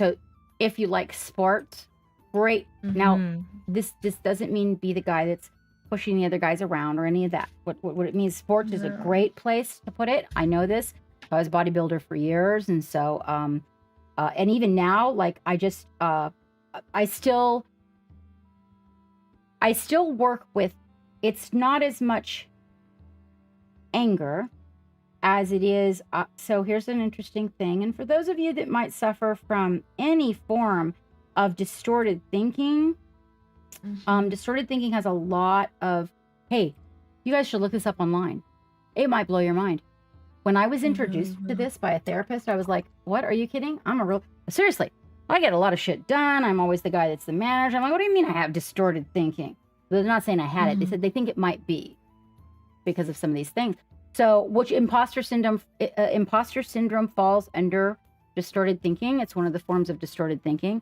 If you look that up, that it's amazing. Like, it brought so much reality to the table. Right. So being angry, let's see, overwhelmed, frustrated, short-tempered, they all uncomfortable a lot, like you just want to, just crack someone with a skillet.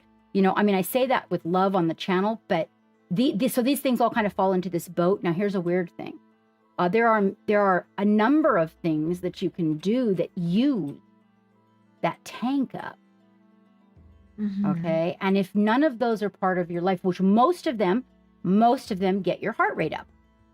Right. Most of them. Now, Tai Chi does not necessarily get your heart rate up, but going through those motions, some yoga doesn't really get your heart rate up, but going through those motions, and really what it all comes down to is physically wringing the muscles in the human body and adding the oxygen that creates an effect that uses that tank of all the strange things. So I found that out, that not only was there a creative outlet, but there was also a physical outlet that I could do. Now in sports, that anger can come out and it can be a bad thing. So you need to be careful there. In martial arts, it was kind of a good thing. It really was. Right. Martial arts is great because it teaches you like the mind, the body. Yoga's a really good one too. And if, say, physical contact sports might push a button that causes a reaction that's negative, take up something like cycling or jogging or just walking, just nature walking and hiking.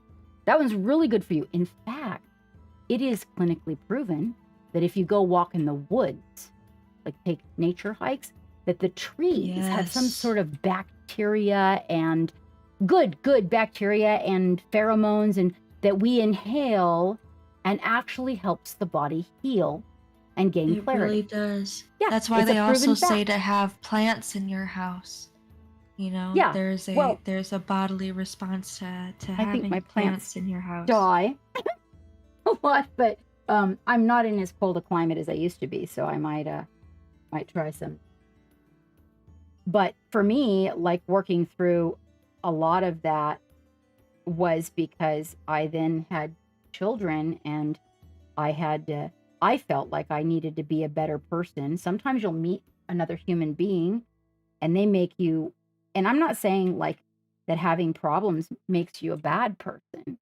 No, it It's really doesn't. It doesn't. It doesn't. It's like we all, believe it or not, like if somebody tells you they don't have any problems, uh, kind of, you know, I kind of wonder Foolish. about, yeah, I'm right? sorry. I just don't think that there really are people that, you know, I mean, and if they don't, it's just because they did and they know what to do with themselves to process, Right. you know?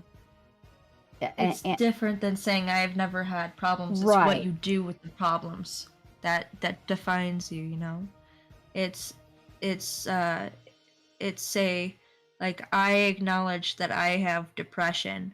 I went and sought out help. I sought counseling. I reached out to friends to see what they had done versus I have depression and I lashed out at people, right? It's what you do with it versus and it's not a bad thing to address mental health. It really isn't. It's a huge, I would freaking say it's something to celebrate. You're on your journey, you know. I am taking X, Y, and Z steps to address this problem that I know I've had for however long, right? It's a huge deal, a huge thing that should be more respected, I think. Like we were saying earlier, there's this huge stigma that we just need to throw it out the door, because at the end of the day we all have something that we're dealing with. We all have struggles, and it's what we do with those struggles that define us going forward. You know, and do you understand what I'm saying when I say that, Captain? Totally. Absolutely. And I think that, like, I don't even call it illness, you know, mental, okay, so I've got mental illnesses, mental, this, that. I actually call it challenges. I call all of it challenges, hobbies for happiness, because I feel like, you know, Absolutely. These labels sometimes can actually be a stigma for people. Or, you know, Absolutely. there's also all these people that jump on the bandwagon because they want to be part of what's going on too. So like they're gonna have one of these. Right. You know, some people embrace their I used to call it being friends. So like I know a lot of people that, you know, going through the whole pain thing, I met a lot of people at pain clinics and different things. And it seemed to me Right. like, you know, I would offer them like a list of this, that, or the other thing. And then it's almost like all of their answers, their pain is their friend. Hello, Lamoness. Hello, Lamoness. Right. We are here doing a dual stream with Hobbies for Happiness. And Blade Mark is being so sweet as to shout that out, that link for you. Appreciate you. But I think some people, because maybe it's because they can't get help. Maybe it's because the type of help that they need. I mean, there's many different reasons. That the thing is that if you can accept, here's the thing.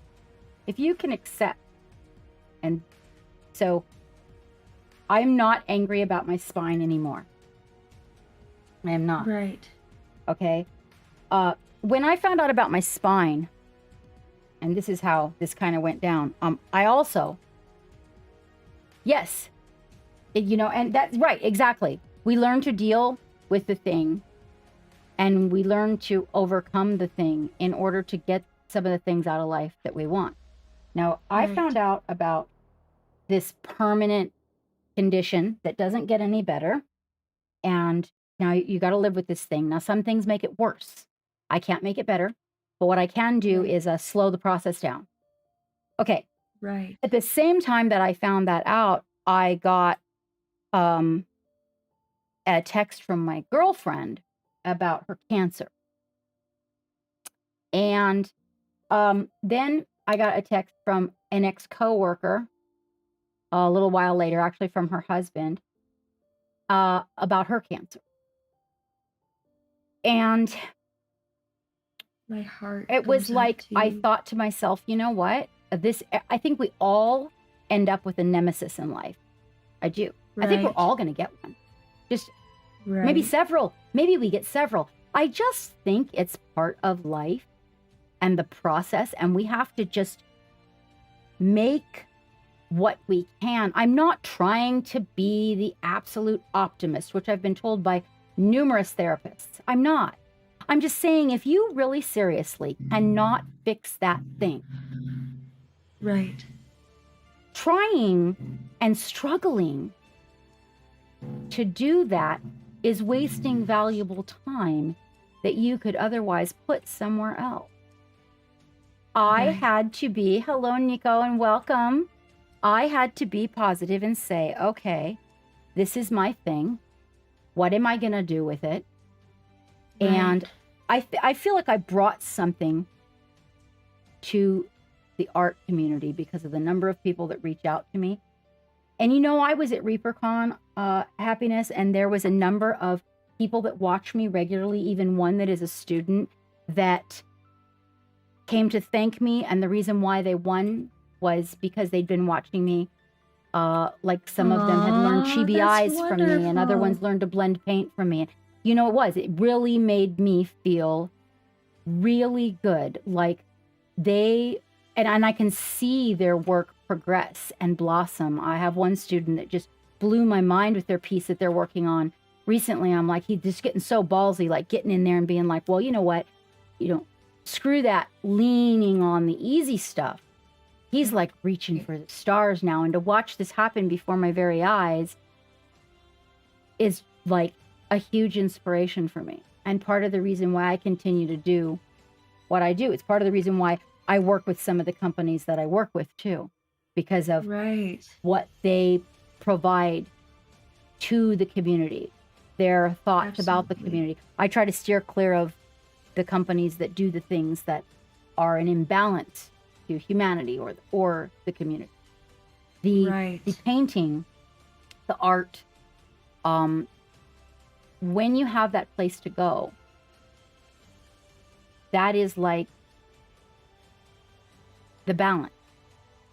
It's Right. your challenge against yourself to look at something. I can look at something I painted now and something I painted 2 years ago and put them side by side, and I can see my own improvement. There's like this Right. silence that falls upon what you're doing, and you're in this little world with these little characters that are doing these little things, and the mind just gets to unwind and float free. And you need that. Right.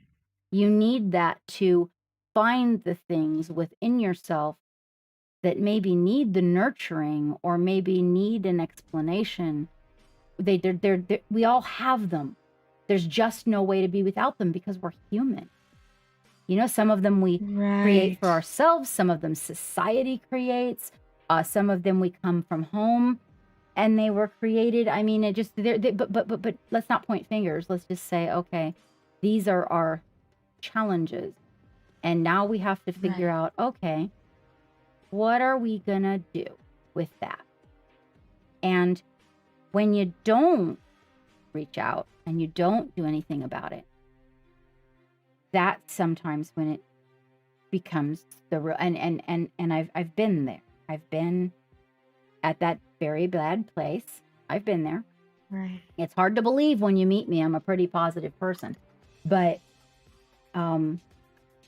I learned from that. I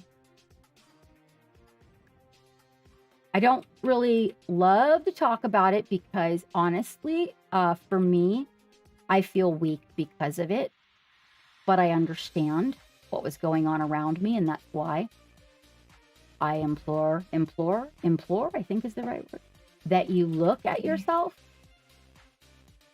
so that you Right. know where you are, because when it happened to me, it just suddenly was there. Right. Like I didn't have a whole lot of spiraling down there. It just, a bunch of shit happened in life, stuff that I couldn't change, I couldn't control, Right. I couldn't make go the way that I wanted. And all of a sudden I just felt like, oh my gosh, well, I just can't even get anything that I want out of life. You know what you have to do? You are a human being, and you have to reestablish what you want. You have to, because you aren't going to control everything. In fact, you're going to find very little can we control. But absolutely, these things, like the D&D game that Happiness is talking about, our little people, our little more. This is like reach, and fail at something. Fail at something that you can and do have control over fixing, but set yourself up. This is a tank. Never painted a tank. I can paint, but I don't know about this. It's better than it was. Oh my gosh. I'll show you pictures when I first started. I'm taking some really good tutorial courses from Soulway Studio. If I can get a shout out for him, if you guys want to paint some tanks, okay? And I'll let you know. Heck yeah. This is my own attempt at success. Jared, and you know grab that shout out for me too, please? Yes, if you could. If you want to paint a tank. So I challenge myself. Here it is. You're looking at it. Oh, well, what if I fail? Well, here's the deal. I get to fail. I get to choose. Thank you so much for that follow, you useful idiot. I get to choose this failure. And that is the part of this hobby, I think, that is the biggest portion of your mental wellness. Yes. The choice to challenge yourself and fail at something that you can and have 100% complete control over fixing. Right. And in doing society is going to keep throwing stuff at us regardless. Exactly. You know, exactly. Society is going to keep throwing stuff in our face, and it's not going to be your fault, but it is sure as shit going to stress us out. And it's how we channel that energy that defines who we are, right? I could very well choose to channel the stress of my life into something negative. Yeah. And I could very well choose to channel my depression into drinking. And I would be a liar if I said I hadn't done that in my life at one point. So would I. But it's how we come from that. I chose one day, I said, I'm tired of this. I'm tired of being a mindless drone. What got me here? Right? And what can I do with that energy to be more productive, right? I'm not this person. That's the key. That's the beautiful thing that I keep bouncing back to, Captain, what you said. When I didn't feel like me, you know who I am. You know that I am a bubbly person. You know that I love people. But when it came to the point where I wasn't that person, I was like, all right, what do I got to do? Where can I channel this energy to be more productive, right? How can I come back from this? Because like we're all going to fall. It's how we pick ourselves back up, right? There are going to be roadblocks. Society's going to throw roadblocks. Our family's going to throw roadblocks. You know, work's going to throw roadblocks. You know, the government's going to throw roadblocks. Whatever. We're going to. It is the one constant. Can I get a shout out for Soulway Studio, please, in both channels? Thank you. We'll get it over here. Thank you, Danny. Sorry, trying to get a shout out. No problem. 100% though. She's like that. You know what? And by the way, Bit Bionic, it is so nice to see you. Oh my gosh, hello, and welcome back to the inner circle, my friend. Yes, and but it is like it just that's the whole thing is like I don't feel like I can even catch a breath, you guys. In the last 18 months in this household, we have lost 6 people. Okay. My heart, Captain. And only one of the 6, you guys, was it timely. All right. Meaning my grandmother was 94. All right. Let's give her some credit. We'll have a round of applause for that one. All right. And she did not pass from any like all the crap my grandma's done. She didn't die from any of that. She was 94. and it was just time. So Right. only one of the 6 was it time. The rest, it was all some chaotic situation, friends and family. And Captain, then my heart goes out to you. If ever you need to reach out, I want to just I let you really know. appreciate it. It is definitely a situation. I have a mother, no, not my biological mother, but see, my biological mother left when I was 3.5. This is not a pity party. I am explaining to you that my mother, who passed when she was 42, my biological mother, I kind of took care of my mom. But I had a Right. mama because when I was about That's right. 4, this woman came into my life who became my father's second wife, and that's my mama. That's my mama. And I feel this very similar. My mama was my friend's mom. Wasn't right, actually and my then mother. it's a heart bond, and so I got a text from now yet another woman, my father's current wife, who is she's like my friend. She's my friend. We're close. Right. I set her up with my dad. I did when I was about 11 and a half years old. And finally, my dad met somebody that he has been with for like 46 years before he passed. And that is the woman that I introduced him to. He was actually dating her roommate, and I told him, stop. Don't date the roommate. Right. You're all wrong. So I made friends with this woman when I was a child in order to get my dad into her house. And the first opportunity that I had, I introduced her to my dad, and that's all she wrote. That's my friend woman from my past.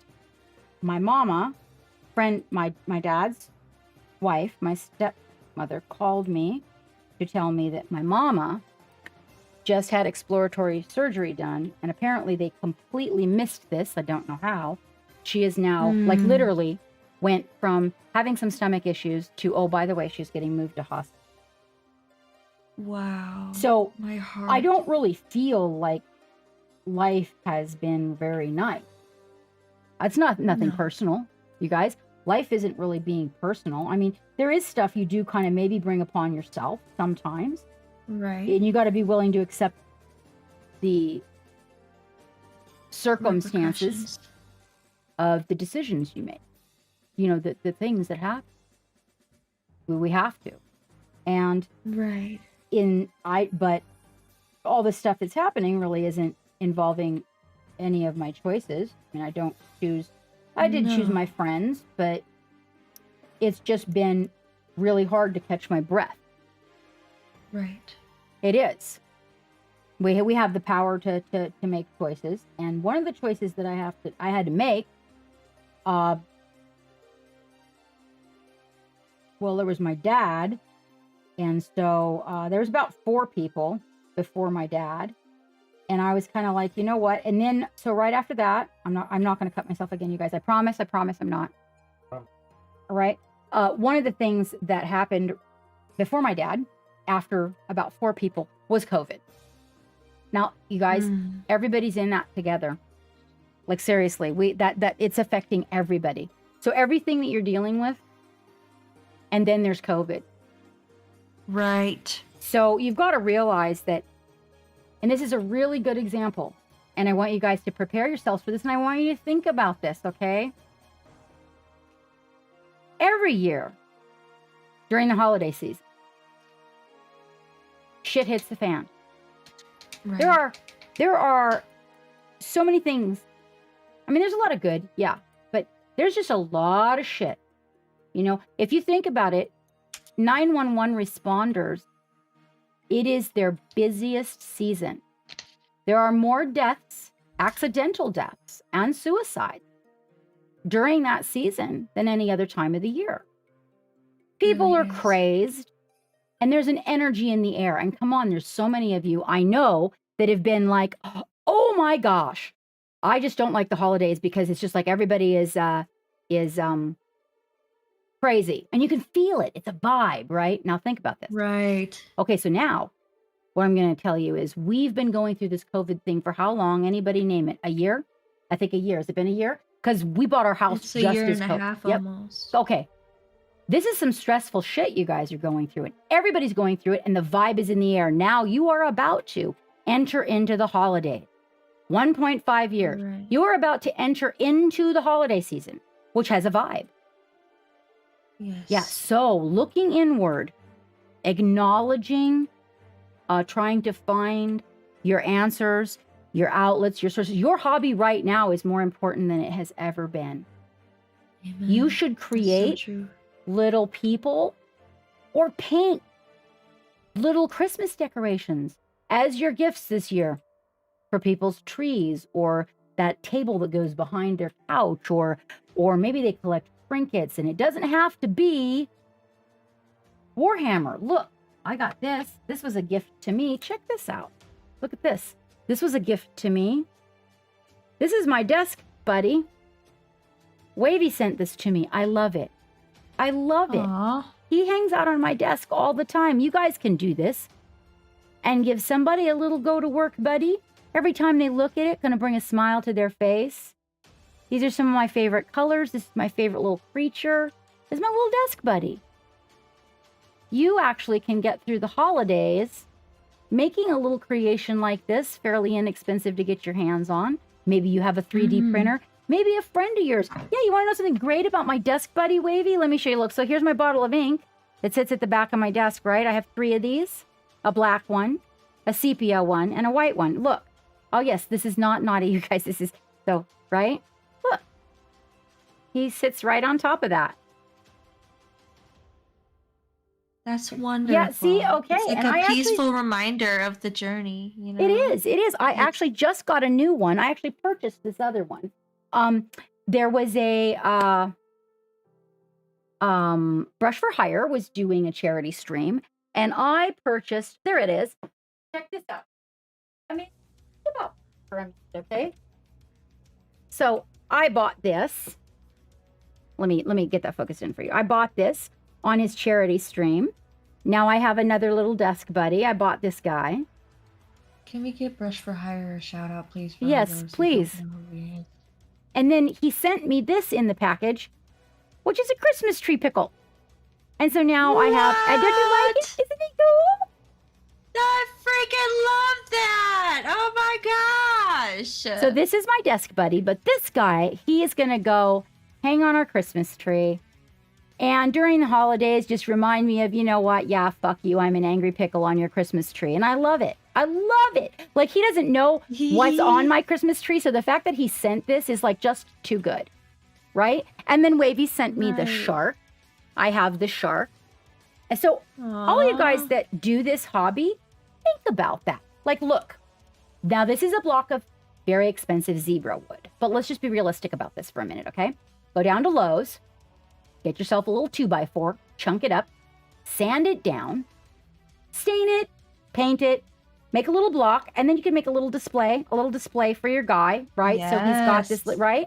And then he looks really cute on, this is too big for him. But if it was smaller, it would be better, or bigger. Here, we could put Slob Frog. So basically, you put your little guy on there, right? And now they got a little display. It's also weighted, so it's not going to fall around on their desk. And it's a little thing they can put on their desk, or maybe in the kitchen. I don't know. The point is you can use your hobby to create gifts for people, which make people feel good. And it makes you feel good. It really does. Wavy does it all the Makes time. them feel like they're remembered, you know? Like when I receive a gift, like I'm worthy of that gift for some reason, you know? And we're all worthy of happiness, right? It doesn't take much to remind somebody how awesome they are. You know, it could take a message, it could take a text, it could be a Discord message, what have you. But when it gets to a point where you're getting an angry pickle in the mail, oh my God, holy right? macaroni. Wait, let me show I'm you the freaking- shark hobby. Do you have it? I haven't, unfortunately. I apologize. So check this out. So when my father passed, Wavy started this project. This is a homage to Pull my it up on father. my So my phone. father used to dive with sharks, and his nickname is Sharky. And Wavy did this homage for the boat diorama we're building in the new studio, and this is a representation of Sharky. I love that. And it's so Oh beautifully my done. And God. he's so sexy. I mean, look at that shark with the angular head, the beautiful muscles. I mean, my Yes. dad was a fox. I'm serious. My dad was Right. so good looking. He was, the joke is he was a total panty dropper. I am dead serious. Happiness. He was so handsome that it just, women had a hard time talking to him. And one of them, the funny thing too is that the youngest is like that. The youngest is, oh yeah, just like so handsome. You're going to vomit. It's so good. That just, Right. it's disturbing. So, Wavy made this, and this is like, oh, man, I'm telling you. Oh, that's not all. Wait, let me show you another one. So this guy hangs out over here in a cubicle so I can see him all the time. He's supposed to go in the diorama, so I'm not letting him go upstairs because I want to save him. This is about mental health, you guys. Check this out. Right? This is a miniature that somebody painted for me, and every time I see it, it touches my heart, and I feel happiness. Display your miniatures. If you're proud of something that won a medal, put your miniature on display with the medal. Yes. You need to surround yourself with the little things that make you happy. You need to allow your mind to open the doors to that happiness. It's like hello, a visual Mr. Atier. Welcome back, my affirmation. friend. I'm sorry, what did you say, hubbies? I was saying it's like a visual affirmation. That there are and I've actually been told to do this by a couple of people, to write down positives about myself and then put it up in a place where I could see it every day. So I am kind, I am determined, I am a hard worker, I am giving. That's XYZ. Putting your projects up on a display is like a visual affirmation. Hey, look, I am able to do this. I am able to have an impact with this. I am able to make a project that is a positive reflection of myself. And then these are the projects that people sent me because I made an impact on them, right? And I these, think when you about, can see them, I'm thinking about it's programming. So your brain.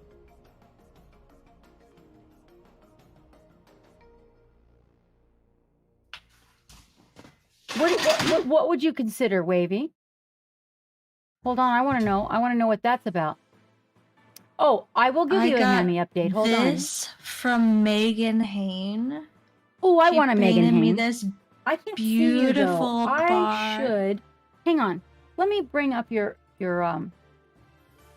stream really quick, Hobby. So, and I'll just silence it on this end so I can at least see you, because I want to see what you're showing. No problem. This bard was painted by Megan Hain, and she just out of the blue, I didn't even know how she found my P.O. box number, but she got it and she sent me this gorgeous bard.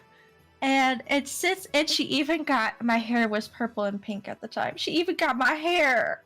Girl, I love you so much and I miss you. But this sits on my shelf to remind me, that I'm worthy. I did something like this. Yeah. I didn't paint this, but I inspired somebody to paint this. Or they thought enough of me to send this to me, and I was just like, I freaked out. And the little letter she sent me to, I have Dave. Instagram. Yeah, I have one from Dave. You guys think about this, like you can use your talent doing this to give Christmas gifts to people. And look, this, every time she sees this, she's reminded, and it brings a sense of happiness. And the brain is like a computer. You need to, if there's too much negative, and maybe it's not all your fault, maybe there's like a boss, or maybe there's like a job, or maybe whatever it is, if the brain is stewing in too much of that, it's just going to pickle your brain. You need to add this sweet stuff so that it's not so sour all up in there. Got to. These things have really gotten me through some shitty times recently. There's it a number did not take much. Check it out, Geek. But this is these are the things that have gotten me through. This little Pathfinder goblin was painted by Nivik Eats Paint. If we could get a shout out for that lovely gem of PV. Look at all the skulls! I don't think he realized this either, but I opened his package when I was in the hospital for pain. I was in an extreme amount of pain, and I opened this while I was there. And the amount of joy that I received that day simply from opening this is indescribable, right? And he did not know at all that I was going through these things at the time. But he's like, I want to send you this gobble because you have made an impact on me. He painted it pink. My hair was pink at the time. He painted me a pink gobble. It does not. Bit Bionic, thank you so much for that follow. It means the world. Welcome to the Chill Vibes Bit Lounge. Bionic, thank you for following Hobbies for Happiness. It's so sweet. These things, these two people did not know the hell that I'd be walking through, but they spent the time to paint it for me regardless, and it still sits there as a reminder of, yes, I am freaking worthy. I am freaking. This is. They felt like they wanted to paint this for me. Me? You know, and I'm one of those people that are like, nah, I'm not cool enough. I'm not this, that, or the other thing. Nobody wants to do that. And then I get this in the mail. It's proof that I was wrong, all right? So thank you again to both of you who have. So I have this thing where once you've been with the crew for a year, you can paint up your miniature, whatever you want yours to be. It has to be under 3 inches.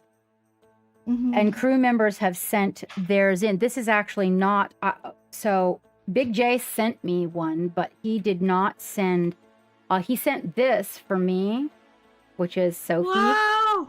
Right? And that's another one that brings total happiness. This is one of his very, very best works ever. Like, he did so good on this. Thank you so and much. then for that Valander the follow. Red had Greatly been here for now. appreciate you. Valander designed this, as in STL created this guy and printed him and painted him and sent him to the ship. Wow. Right?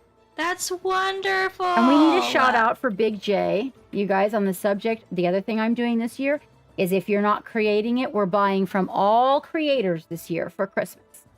So I'm supporting the creative community for Christmas. Wonderful. That's what we're You're doing. such a boss, Kat. Yeah, because so like Big J, he makes custom pops, you guys. Like super Yes. cool, right? I really am very much about that circular thing. Like, as we're making product right now, and we're working on some products behind the scene, and I'm trying to do a lot of it through the creatives. Oh, thank you so much for that, host love. I greatly appreciate you. Is that Love and Music? That was Nico. Naz and Nico, yeah. And then this yes. was actually, Zelius will tell you that this happened by accident because I didn't read the directions. Oh my god, the rainbow! Right, and he ended up painting freaking rainbow characters for people for commissions for almost a year after this, because I popped into his channel being sassy, and I said, oh, I want a rainbow. But I didn't read the directions. I was supposed to only pick 2 colors, but I didn't read the directions. And he made this, and then he sent it to me. This is also one of the guys that hangs out in the box over there on the sidelines. And then this is the first one I ever got. So Dave was one of my very, very first subscribers. And also, you guys know I love elithids and octopus and the ocean. This is his character. And it was the first one that I got. I love that. Isn't he beautiful? A pirate elithid. Yes. And he made the little deck that he's on out of matchsticks and crackle paint, and just amazing. Whoa! Isn't it cool? Yes. I'm freaking out over all these Yes, Funko projects. Pops, Neko. Big J Customs does. Can we get a shout out, Geek, for Valander? Big J Customs. Zelius Hunter. Big J Customs does custom ones, as in, like, you can send him a picture of yourself and he will make the pop, Neko. You got a jar of dirt? Who did you get a jar of dirt from? Oh, wait. What are you talking about? What? What are you talking about? Hold on. Let me see. That's Somebody very. popped in here. That's a very. It was Higzilla. It's sassy. Squidknacker. This is not a plain old office chair. When you said This that. is made by a company in the United States, Squidknacker, where they custom make the chairs for you. This chair is custom. Yes. This is a $1,400 chair. Wow. And the community paid 50% of it. I actually did not think my chair would be over $700. I raised $700 for the chair. And then I come to find out that it was going to be, by the time all was said and done, because my height is not in any of their specs, so I couldn't buy any of the pre-made chairs. Literally, I had to have a custom-made chair, as in all the fittings for this. If you saw it up close, it has 97. It has I think 17 points of adjustment. And then some god-awful number of combinations. But it does look like one, but it totally is not. And all of the parts and pieces are made in the United States. This chair actually really saved my my butt and my back. It has fenders, so I don't exactly Higzilla. It is so crucial to have a good chair. So all these little pieces, so basically all these little characters. Yes. And Happiness is saying like hers are, these are little pieces that bring happiness. You guys can literally go into your stuff and pull one out or find one. There's so many people that do 3D printing. There's so much stuff you can find now. Yes. To make someone happy. And there's a lot of Patreons too. You can get STL files from. There's a few that I've subscribed to. Like there's a Star Wars Patreon. They have Star Wars themed large prints. The ritual casting has amazing bust style prints. I've been subscribed to them for a little while.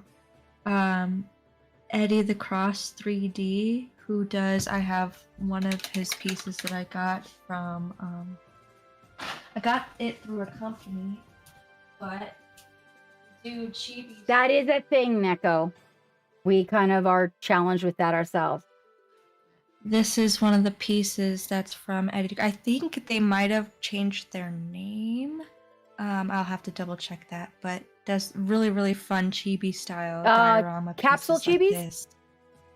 Like they're not like small chibis, but they're like diorama style. There's one that Midnight Heroes makes that is kind of similar. Like it's a guy riding a wolf. He's really grumpy. He's got like a really grumpy face. Mm-hmm. Grog. Yes. Grog is his name, not Grot. Grog. Right. Midnight Heroes is a great company. They are a family owned, and they really have a lot of really cute little chibis. Yes. Let me see though. So I think the thing that's brought me the greatest, like really been staggering for me. So I have my sensei is a master painter. He's been published numerous times. In fact, he just recently took a gold and a silver in the fantasy category in, I believe, the UK. A big what was the name of that city? Wow, congratulations. Gibraltar. No, what? Oh, yes, so that's woo! Deck flow.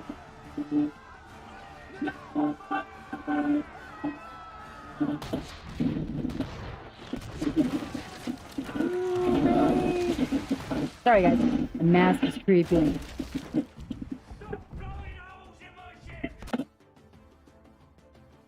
Thank you so much for that raid. Fire! We don't fire, we pass out the rum. Are you gonna light the rum on fire? Hello, Deposit Panda. Thank you guys for showing up with Deck Flow. Oh my goodness, it's so nice to see you. We are dual streaming today with Hobbies from Happiness for the Gary Sinise Foundation. It is so nice to see you Yes. guys. You have returned, Luke. You have returned. How was your stream? We've been talking about, it is National Mental, it is World, not National. National is actually separate. It's a different color flag even. It is World Mental Health Day. And we are streaming for the Gary Sinise Foundation for veterans and mental health today. And we have been talking about a lot of resources for getting your fucking paint on for mental health reason, Yes. and how important it can be, and how much this hobby plays part in it. Not just what it does for the community, but what it does for ourselves, the brain, what it does for the Right. body. You know, there is a bodily response to doing projects like this. You know, there is a positive response in completing projects, whether it be artistic projects, mechanical projects, what have you. There is a natural boost that goes on, and that's why there should be at least 30 minutes of hobby time in your day. You know, it's not always easy. It's not. I'm gonna say that right now. But to get to the table at all is a huge gift, right? And to allow yourself the time, the grace, you know, because we're so caught up in the everyday monotony that a lot of times we don't give ourselves the grace of, I can take a step back from work and I can have this breather. So that's kind of what we're focusing on today, and how there is a huge boost to your mental health. And we want to remove the stigma from mental health today. We want to, through this discussion, and we've had this beautiful conversation with Captain Madlove. She's been very, very open about her experience, and I greatly, again, thank you so much, Captain Madlove, for sharing your story. It is not easy when we have these discussions to go in depth about our experience, but I've been very lucky to have conversations not just with Captain Madlove, but many people throughout the year, and I hope to continue to do so, about how their hobby has benefited them. And it's not just limited to this. It's not just mini painting, but it is where you put your time for you to channel the energy of your emotions into something productive. This is a productive way, one of many productive ways to channel our energy to get that natural boost of serotonin. And thank you again. I greatly appreciate it. I'm sorry, my nose is starting. I'm getting allergic to stress, I guess. I don't know what it is. There's one for you. But yeah, so it is a huge deal that every single one of you are here, you know, just to listen to the conversation, and to be present, and regardless of where you are on your mental health journey, I celebrate you. You know, you yourself are a huge gift. Just your presence here, and your presence, your ability to push each day and doing what you're doing is a huge gift. So I wanted to say thank you so much for taking the steps on your mental health journey. And if ever we could be of service in that endeavor, whether it be by having a conversation on Discord or what have you, please don't hesitate to reach out to me in a private message or what have you. I will caveat that by saying I am not a mental health provider yet.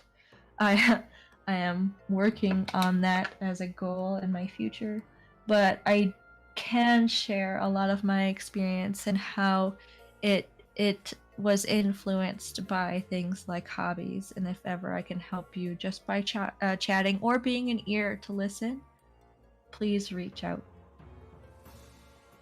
The community here has been such a gift in such dark times for not just me, but for many people.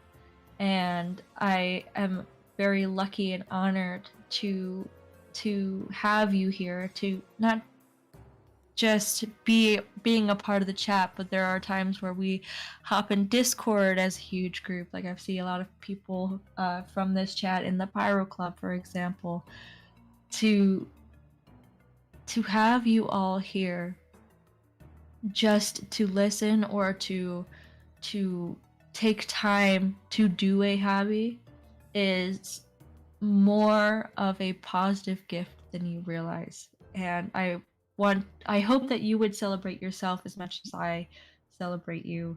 You are a huge gift, and everything you're doing is greatly appreciated. As long as you're putting your hobby uh, as a positive health aspect for yourself, I greatly appreciate it. Captain Mad Love has been such an influential part of this community. She's always been pushing through tremendously difficult times and using the hobby as a way to positively influence others. She was just talking about how many people have reached out to her, not just through the stream, but at cons, like at ReaperCon, right?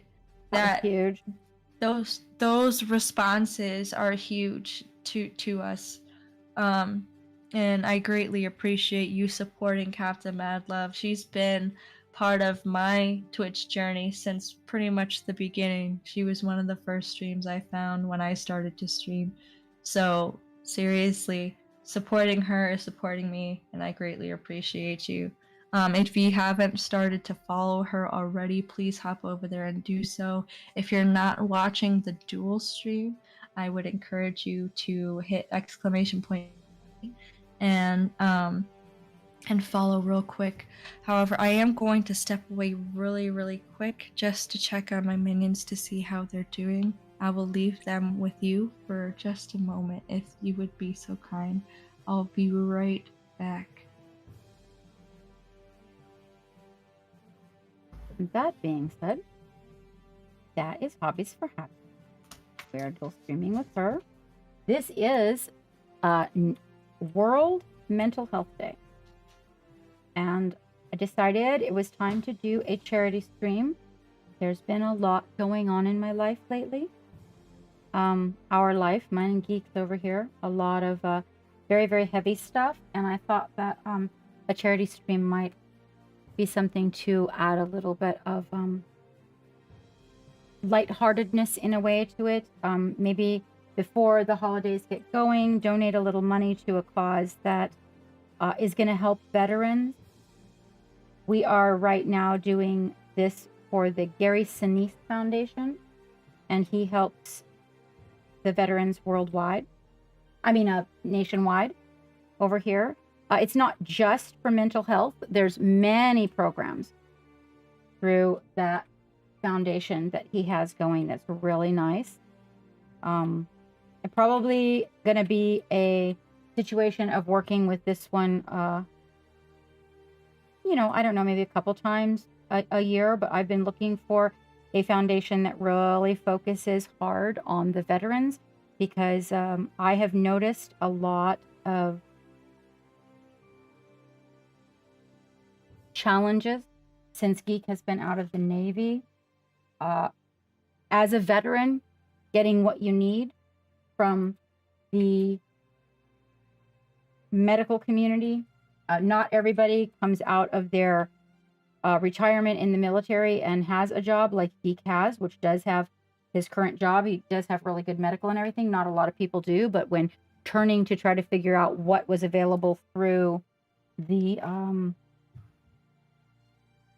veterans of the I don't know what that's called. The VA. That's what I'm looking for. I realized a lot of challenges. And so it's been an ongoing thing. We're still working on it. There's some things sometimes I feel like going. Syrian, thank you so much for that raid. I really appreciate it. I just stepped away for 2 seconds. I'll be right back, love. Thank you so much for that, love.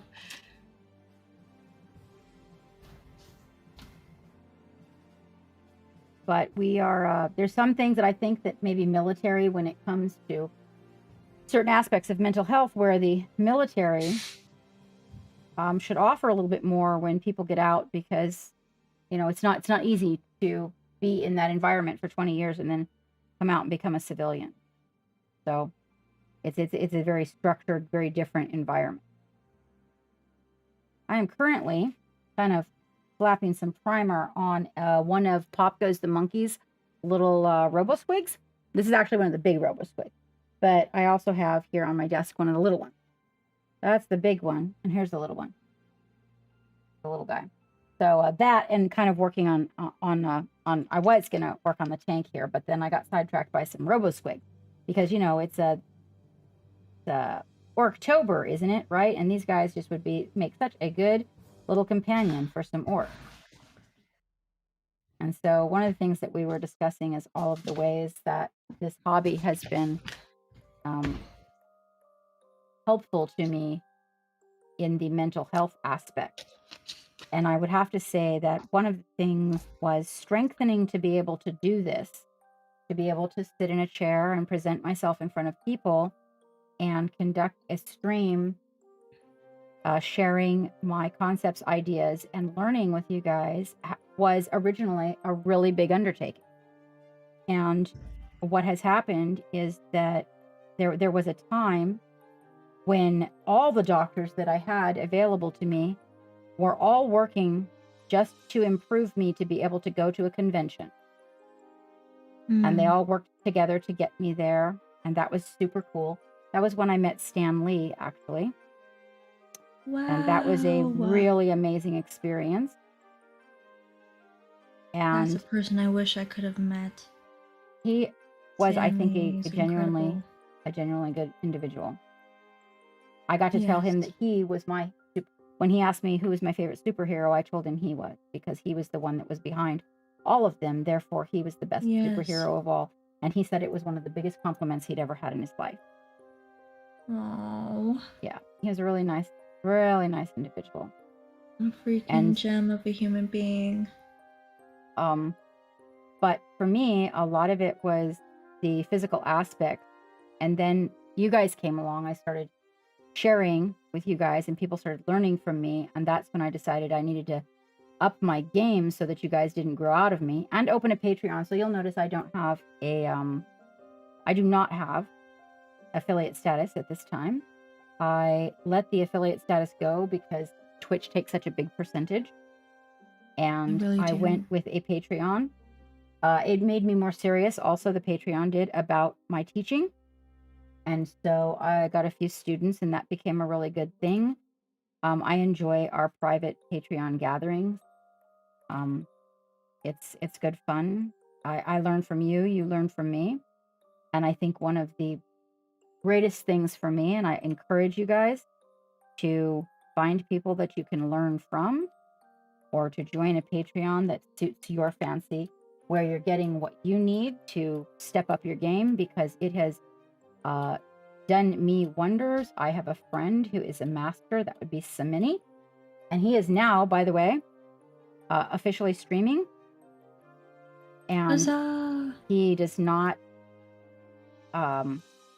he just tells you the secrets right there, and that you can ask all the questions you want, and he will answer the questions. I highly recommend you go give him a follow so that you know when he is live. We're going to be doing some red non-metallic metal here next week, I believe, on Wednesday. And man, let me tell you what, you can pick up some things from him that will make your life easier. It's a really laid back stream, you know. Thank you very much, Iffy. I also am hoping, I got to talk to him, but I'm pretty sure he's down. But we're probably going to be doing some Friday streams a couple times a month where we link so that we can do the Love Gallery. And I'm going to see about getting him to do the CNC. And you guys can do the Love Gallery like we do. And if you want CNC, then if there's somebody to get it from and that I feel can really lead you to another level, I I feel like he is definitely a good choice. Not to mention, we know each other really good, and so anything that he explains that maybe is something you guys don't, I'm able to put it into layman's terms for you, so you can get the best of that. He's a pretty handsome little squid, this guy. But I think that that's one of the things that happened here. That thing that recently came to light with my mama. I've been spending more time in my studio, and Yes. it's one of the things that I wanted to stress, not knock anybody's family or anything, but you do need to. The family needs to get on board. The people you Right. live with, they do. They need to get on board because if you are deprived, if this is like your happy place and you're working through things and you're deprived of it because of, stipulations in the house, or you do have to be careful when there's little children. I got to admit, there's a Right. lot of little pieces in this hobby, but it can kind of make some animosity that you may not realize you're going through with your family, and that's really important.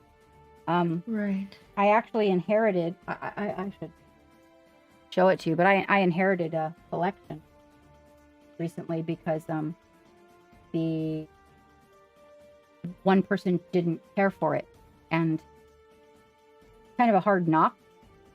So explaining it, maybe finding a way to include them. One of the things recently I've been sharing with a person is ways to get their partner involved. And they don't want to paint minis, but there's making the bases, there's terrain, Right. there's all these different aspects to get somebody involved if they want to participate. Right. It may not be that they don't like your hobby. Also, something to consider is that maybe they don't understand and feel left out. So if you're willing Right. to include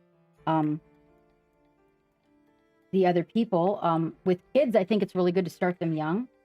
I really do. Yes. I think that whether something artistic, we have numerous types of art forms that all of the kids do. We have one that crochets, we have one that does origami, we have one that draws, and we have one who's an athlete. That's wonderful. And I could never. I love. Yeah, we all started young, all really good products paid for. I really was very much about that. I can't seem to get the oldest did play D&D regularly, but Geek was the dungeon master, and once Geek left the state, but he used to help everybody make their characters, and the one that drew used to draw the characters, and then he would help with the different ideas about the weapons and different things like that. Yeah, and it was a very, very much. But then he just really went down the rabbit hole on the video games, and now that's where he kind of focuses.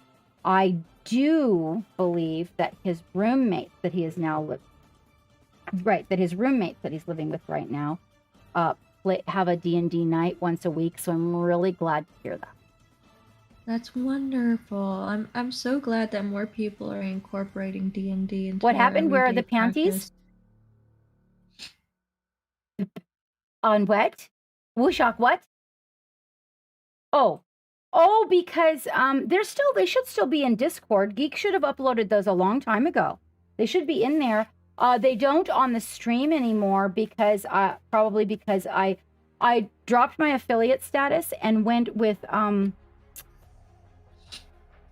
Patreon. So now I'm Patreon based instead of affiliate based. So if you guys like the stream and you want to support it, please. Also, it's less expensive. I dropped when we did that because we get a bigger percentage instead of them taking 50%. Only 9% is taken by Patreon, and so pardon? Geek says 12, but it was 50 with Twitch. And so we dropped the subscription that is equal to Twitch is 50 cents less. That's wonderful. And to give back a little bit to you. All right. Oops, this piece didn't get outside paint. So I am now going to run take a bio really quick. How are the minions? Is everything fine on the home front there? Yeah, I'm going to have to step away soon though to get them fed. I apologize for the No. hassle. Totally fine. The Oh, timing who's is that? good. Aw, JJ, I appreciate those biddies. I really, really do. Thank you so, so much. Seriously, on this channel, every bit, every sub, every tip is greatly appreciated. All that is going into the stream rig that I'm trying to update right now. But before you send me money, I would encourage you to check out the Gary Sinise Foundation, who we're doing a fundraiser for today. They do support veterans, mental health, and for other resources. If you would just kindly just check out that page for me, that means the world. Thank you so very much. But I do greatly appreciate all the support that you've given to this channel, especially over the course of the last couple of months. I've been struggling here at home myself with a lot of hell. So I seriously, every one of you who has stuck around with a follow, it means the world. I'm working to get more interviews in the books as well, so be mindful of that, as well as the schedule update for my stream. I'm gonna probably be streaming late on the weekends now, so be mindful of that.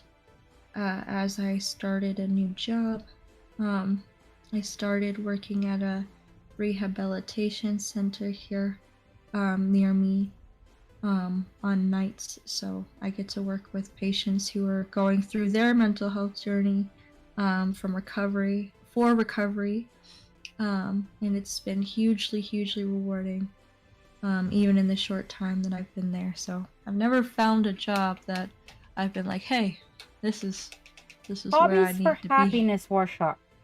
If you press exclamation point dual multi, it will come up and you will be able to go give her a follow, my friend. Thank you. We are I greatly streaming on appreciate that, love. World Mental Health Day. And we are doing this for the charity that is the Gary Sinise Foundation. And they help a lot of veterans. And being as Geek is a veteran and Hobbies for Happiness is a veteran, I thought it would Thank you be so much for fitting. that follow, love. Thank you very much, Warshock. I know she appreciates that. I definitely do. Thank you so very much. And thank you for your support as well. Seriously, it means the world that my time during my enlistment, it was a huge influence as to why I study what I study, why I do what I do. I've had many peers fall to addiction and suicide, so I poured my heart into studying it myself and finding ways to better cope with our mental health journey as we go through the process, because it's not always easy, like we were saying earlier, to find a provider that will meet our needs, right? It takes a couple of tries sometimes. We don't always fit into the same mold as everybody else, so it takes a little bit of time to readjust and to find the right place to get the right care, the right type of therapy, that sort of thing. But our intention here is to remove the stigma from mental health. There should not be as much of a fear as we've put on getting help. And I'm hoping with conversations like the one we've had with Captain Madlove today, allows us to have more access to resources, as well as to take the steps along our mental health journey. And I celebrate you wherever you might be in your mental health journey, I celebrate you for taking those steps, whether it be the first step to getting help with a provider, or if you've been doing it for 40 to 50 years. I celebrate you. It is not easy, but it is a huge gift to everyone that you are doing it. Your presence in the world is a gift, and to see you pushing as hard as you do to get over the, or not to get over, but get through the challenges associated with your mental health is something to be celebrated. Wavy DL is crazy proud. Yes, yes. Thank you so much, JJ. Seriously, it means the world. The focus of my stream, if you are new here, this is pretty much it. This is what I focus on, how doing this helps. This is a reminder. Right? Take out the dog. And so for me, I've been using my hobbies to navigate trauma as well as depression. This is a reminder. Gotten take out the dog. Trauma through my experience during my enlistment as well as through childhood. So I spent a long time trying to find a solution for my own problems through studying sociology, as well as, you know, picking up hobbies like D&D. I did not play D&D until I was enlisted, so that I was very much part of the group of what was it? It was this scare of people being afraid of D&D because of demonic aspects. My parents were very much about that, so I didn't get a lot of that exposure until much life. But when I did, I found that it was therapeutic and it was helpful in navigating some of the emotions associated with trauma. So I put that into practice, and I started to research it as part of my thesis, as part of my degree. I study sociology currently, and I'll hopefully be finishing that degree next year, and moving on to my master's. Enlisted means that I was not an officer, right? I'll break that down. I was a enlisted member of the Marine Corps. It's you have enlisted personnel within all branches, right? But I was enlisted within the Marine Corps. I served for 5 years as an airframe mechanic for the one of the largest helicopter that they currently have in use. Within my unit, we had many cases of depression and trauma, and experiencing their or interacting with those Marines inspired me to do what I'm doing now. And I greatly appreciate you asking. That it seriously means the world. Good night, Scooter. The difference between enlisted and officer is basically education.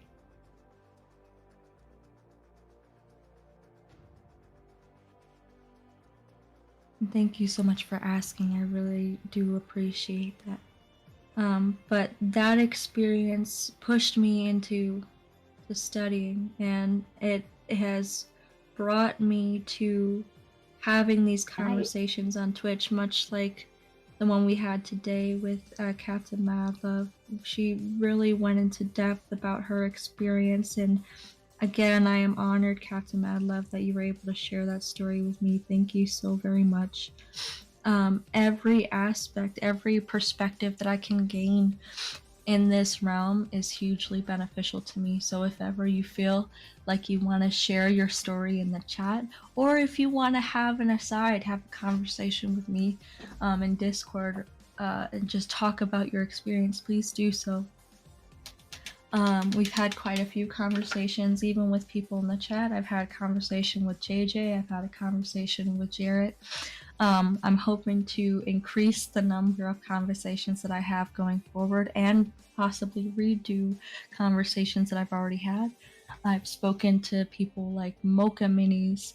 I've spoken to Impending Duff. It's getting to the point where there's too many people to name, but I've been very, very, very lucky to learn, and I hope to continue to learn from not just streamers, but from you in the chat about your experience going through navigating your hobby as well as your mental health. So thank you for joining the Chill Vibes Lounge, and I hope that you enjoy what you see going forward. There's going to be lots of drastic changes, but it's going to be exciting. So thank you so much. What have you been up to, Captain, aside from today and raising funds? I know you say you were putting a lot of your work into Patreon. If you would kindly go take a gander at Captain Mad Love's Patreon, I would greatly appreciate it, as that's the primary way to support her channel. And like I said before, she is a huge influence as to why I keep at it here. She was one of the first streams that I had watched when I started on Twitch. So if you're not following her already, please do so. I recently attended ReaperCon. How was that?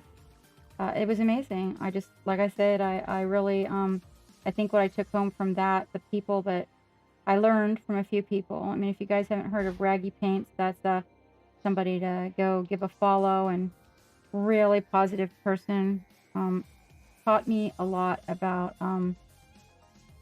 my viewpoints on basing. So I got, some input from him, and that was like super neat. I think one of the most powerful things for me was getting to meet one of my viewers who, when she first stumbled, this is on the subject of mental health, when she first stumbled upon the stream, was having like the worst of information coming to her, and just a really bad life was just really, really kicking her in the butt. And then interestingly enough, her partner is a vet. And so ended up sitting at a table and having a chit chat. But she had told me that at a place in her life where things were just not looking good for her, she stumbled across my stream, and she loved it. The vibe, the little lessons for the minis and stuff, and it kind of changed things for her. She said it gave her a more positive outlook on life and a place to go where she really felt happy, and it meant a lot to me. Just it's like it. Yes. When somebody tells you something like that, it can be such a big affirmation about what you're doing. When I came to Twitch, that was what I wanted to do, was be a positive. I want to be positive, not there doing the same thing. I mean, I'm just glad for anybody that's here. That's great. But I didn't want to do the same thing that everybody else was doing. And when I started breaking things down into these layman's terms, where I'm teaching people, what to do, and then soon enough taking courses myself so that I could make sure I stayed ahead of the game, I learned a lot, and it became something, I guess, bigger. Nice. I'm taking a hiatus this month. You guys don't see a whole lot of action. A lot of life on my plate. And so we decided that we were going to step back, pull some irons from the fire, and take a look at what we wanted from this experience. What the business is about, what we're doing, how many of the things that in the back, things that you don't see. So one of the reasons that I don't make public what I'm doing is because if you can remember back when I got my timeout from Twitch, we have some haters that will hang out channel while I'm streaming, and we would talk, and this is just one of the many things. We would talk about ideas that we were planning and stuff that we were going to do, take polls, all of that stuff. And then 2 weeks before my date, they would do this thing. And so at that point, I decided it was probably not a good idea for some of the things that I have in the fire right now to make them Right. public until they were done. Right. And that way I would have the Absolutely. opportunity to provide them to you.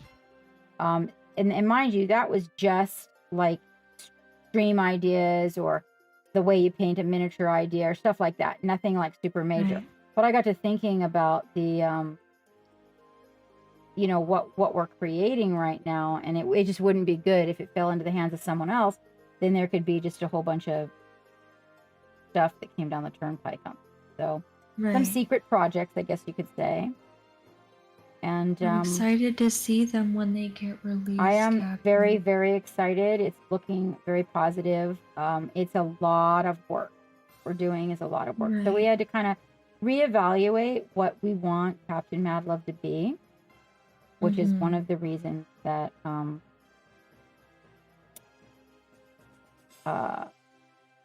we stepped back, was just to get a really clear picture.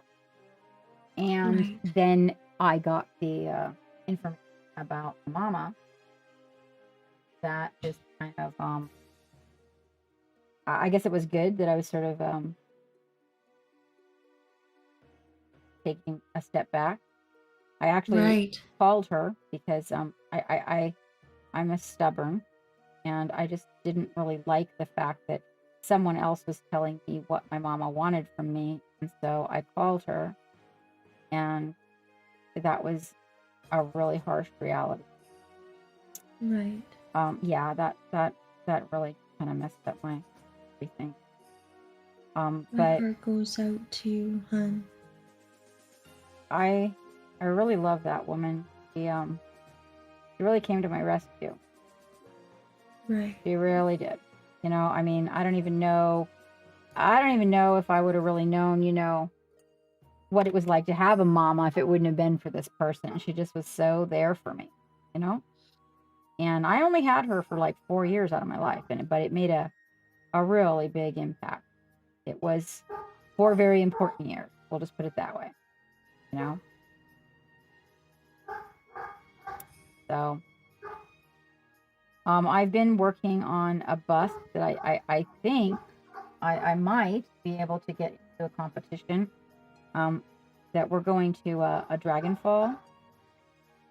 It's a well, it's not really local. It's a couple states away, a convention. I took 5 medals there 2 years ago,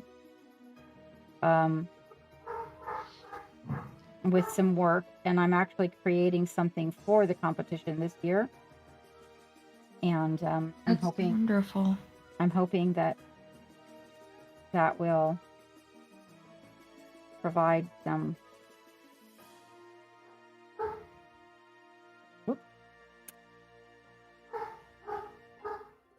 more, I guess you could say, they're affirmations. When you're learning from somebody, it's nice to know that you're learning from somebody that can take prizes or can take trophies. Sometimes people look for that. So it's one of my reaching. When I tell you guys, like, reach, that's one of my reaching is I enter competition when I can. I took a silver at Reaper for a chibi. Turned out pretty good. But I've been kind of out of it, not quite myself. Everything is just a little heavy right now. That's why I was thinking, just being away from streaming for a little bit might be a good idea. Or streaming so regularly, I should say.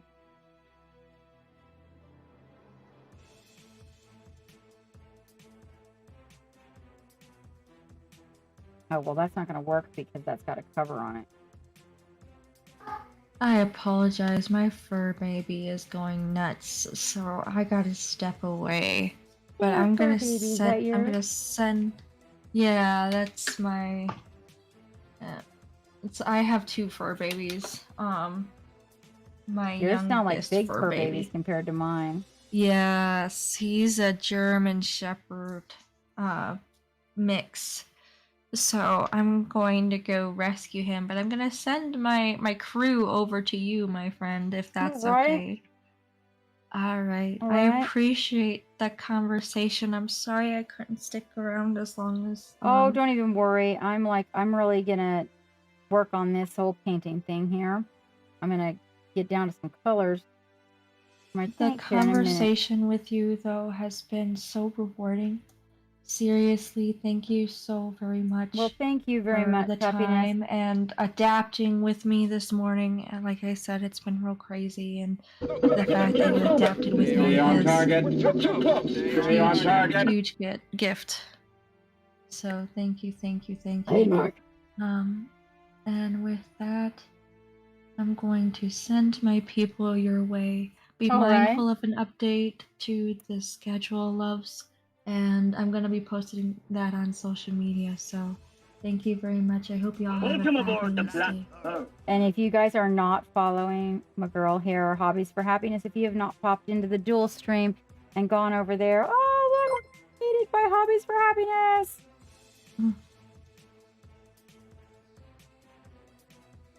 Thank you so much, Hobbies.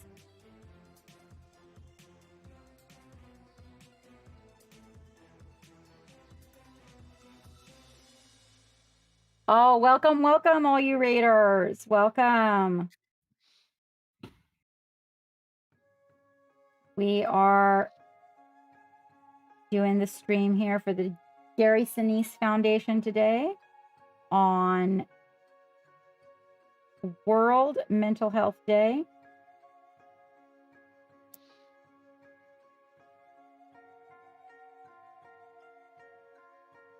I am painting a tank that is a custom job by Pop Goes the Monkey.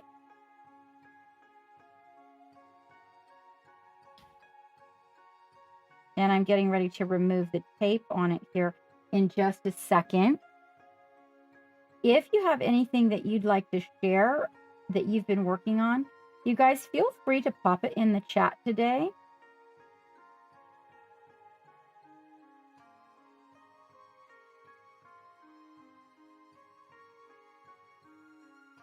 Okay, so we are working on the shading aspects. I hope everything is okay with Hobby's fur baby. All right, now what I have to do is get the color I'm working with.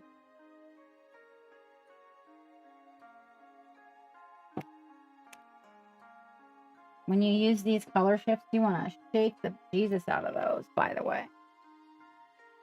And I'm going to use that to come in here and then correct some of the areas so that basically it will create a fade going over the shadows with it. I'll be able to layer it back up and pull back some of the pink, but also get a little bit of purple. And like I said, if you guys are not following Hobbies for Happiness, please pop into her channel and give her a follow if you have not already done so. This is the part right here that I'm a little bit perturbed about.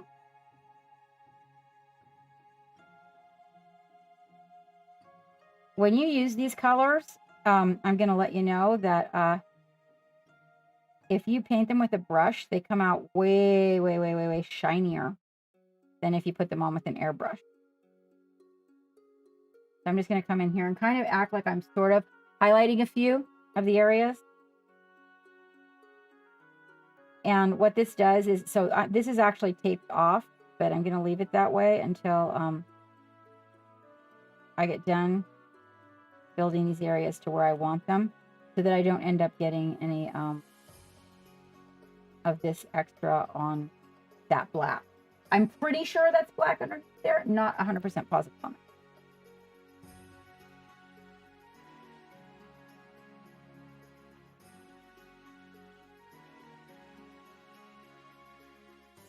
Well, that reflection in my glasses of the mask is really weird.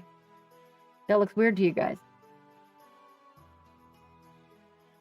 Huh. I didn't see, like, it's all crooked. Like, wait, is it this one? Or this one? Yep. Wait, hold on. This one.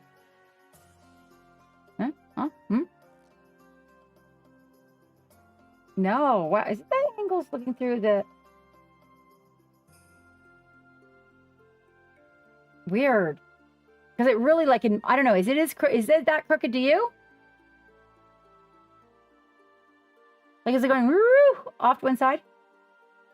Yeah, right? It's crazy. It's really weird. I think that the camera is looking at an angle through one of the lenses. So now I'm like the lopsided mask person.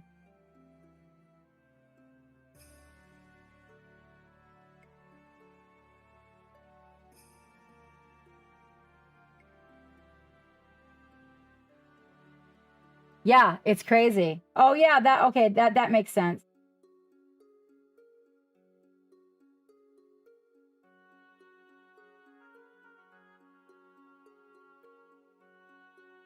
So what I'm doing is I'm creating a variant on each. This is what I've been taught to do. Okay, so in working on this tank, right now I'm going back and I'm kind of bringing back a few of the highlights that are just the base color for starters.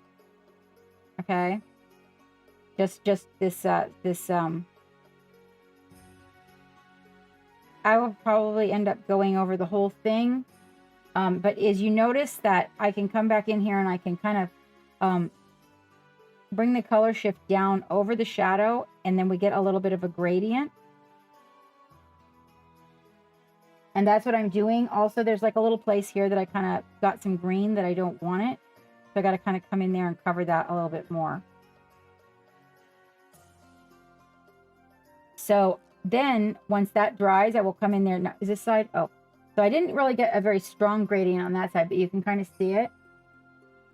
So basically, I'm just taking the green and washing it. And mind you, this is painted black here, so I put the green on that as well.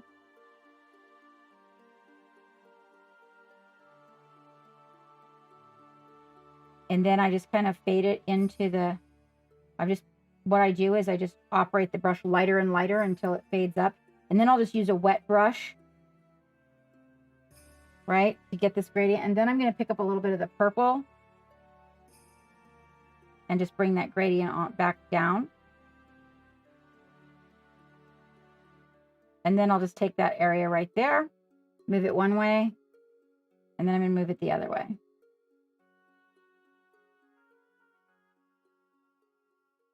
Now, what Soulways has been teaching me is that on tanks, even though it seems illogical, right, to do this, it seems you got to change out the colors.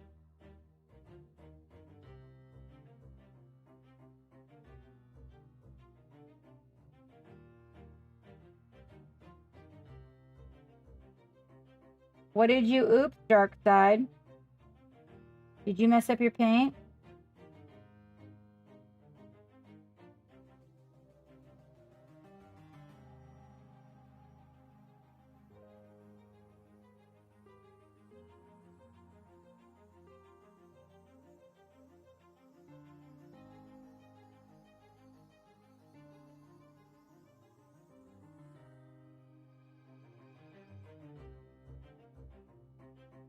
There we go. So I can keep this one black.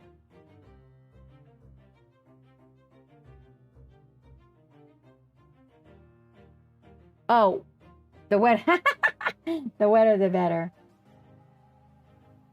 I don't know. Sometimes slippery when wet.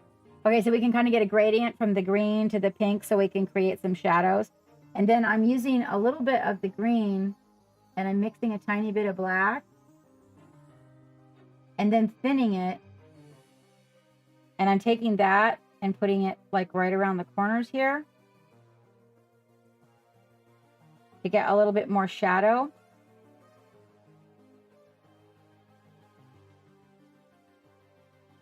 Green seemed like a good choice to use, being complementary to purple. So by going along that edge there on the purple, I'll get like a really nice dark shadow. Now this may not be the one that is actually on the tank, but actually the spare. Because this one holds the turret. So it's probably going to be the one that's on it. But you'll notice, so we've got that going on. We've got this going on. I got a thin...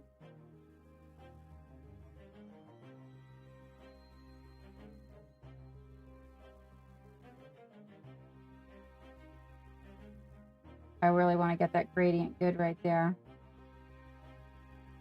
Yeah, that looks good.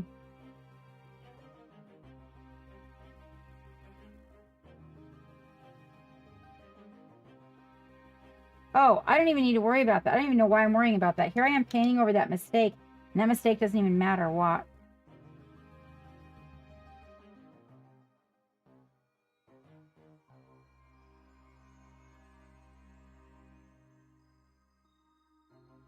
I think.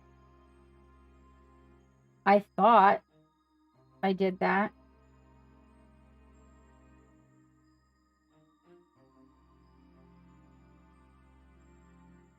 Now this is okay. So Solway said this is not good. I'm letting you know. Don't do this. I already had put the masking on to let you guys know, right? Don't use masking. Later, I did put pictures. Later, he had me tape it. I used the masking and it came out really bad.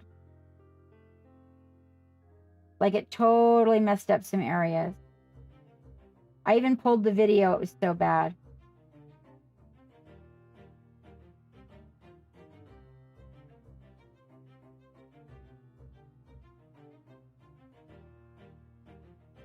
He said it doesn't work on tank because getting the lines straight is a deal.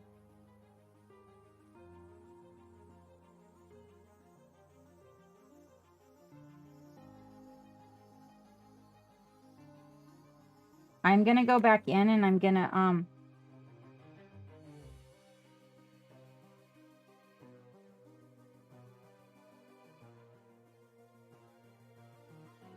paint it black again.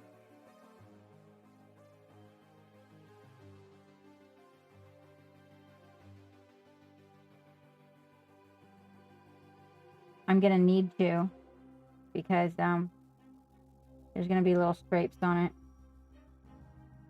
But mostly what I should have done probably was just that area because really that was the only area that I was interested in dividing off. So I probably should have just focused on that.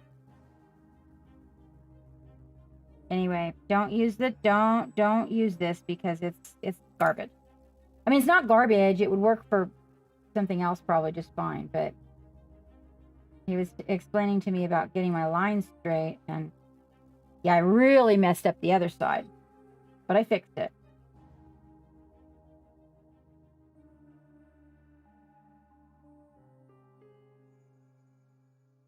Yeah, I'm here tonight, but I'm still and I'm gonna be streaming next Wednesday useful, but I'm not back permanently right now.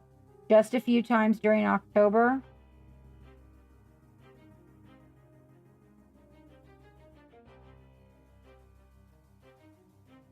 Yeah, it's really, really hard. Let me try this. Let me try this new pokey guy I got. Let me see if this guy is a little bit better.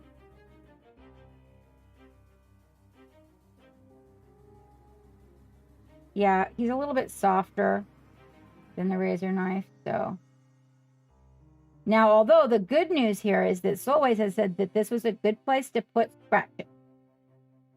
Because they're going to be the, doors and things get opened and closed. So there's going to be scratches where people grab them to open and close them. So the good news is that if I scratch here, it's going to be okay. Thank you. No.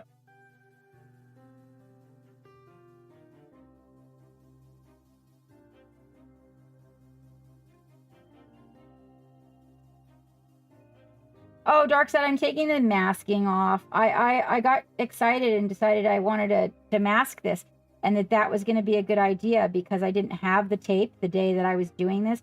Well, okay, it's not that I didn't have it. It's that I couldn't find it. Couldn't find it. And so I found the masking and I thought, ooh, but I didn't talk to Soulways about that before I used it. So you can see that underneath of this is black. That's because I masked this all off. Like painted with liquid latex. Yes, that.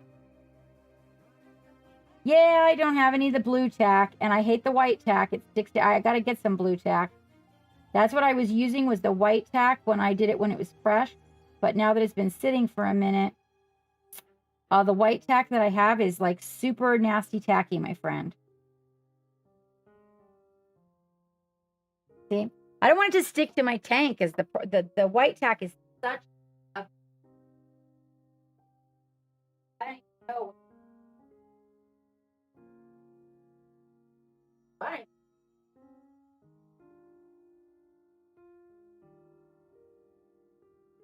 There is like white tack holes off up. This is what I was using before, but it got on the tank and then I had to clean it off the tank. See? It's like on there.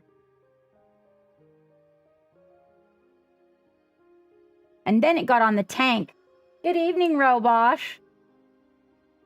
Dark Side, Geek said, I mean, Geek, Dark Side says hi. Hi.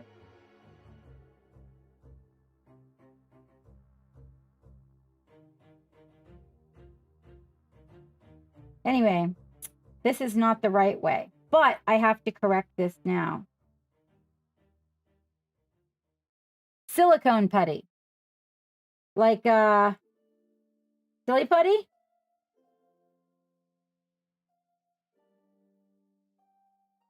I don't know. It's actually taking quite a bit of scraping to even make it come off. We're definitely going to have some scrape marks on this. Yeah, it's like... And mind you, the area I masked off is on primer, so it's got tooth to it. Woo! Oh my gosh, I gotta take a bio.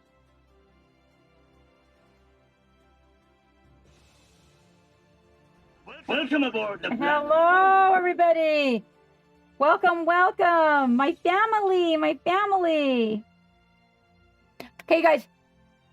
Hi, Vex. Don't go anywhere. I have to take a quick bio. And the captain abandoned the ship.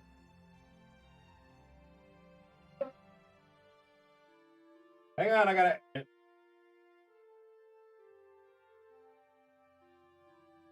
Oh. Oh. Hello. Hello, Hello, chat. Give me a second. Captain had to take a bio, so... Studio J7, hopefully your stream was fantastic as always. Thank you so much for the raid. My games are not up because we were doing a charity stream. So thanks for the raid. Welcome all you raiders. We're doing a charity stream for World Mental Health Awareness Day. Because I am a special monkey. Let me get something on the screen. Hang on. Let's.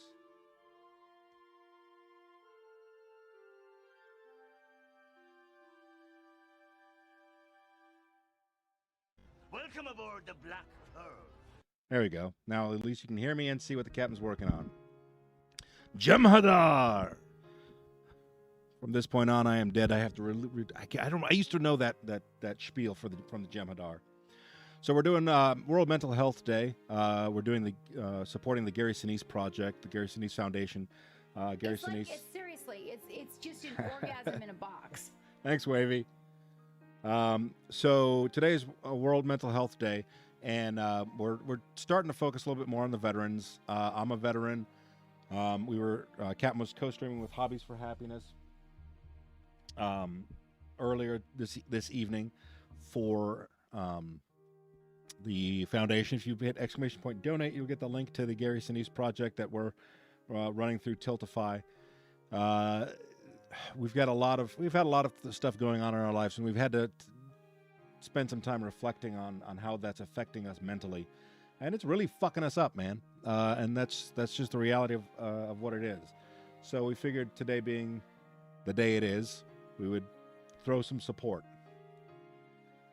I saw something Gas Monkey for the foundation a way back was awesome.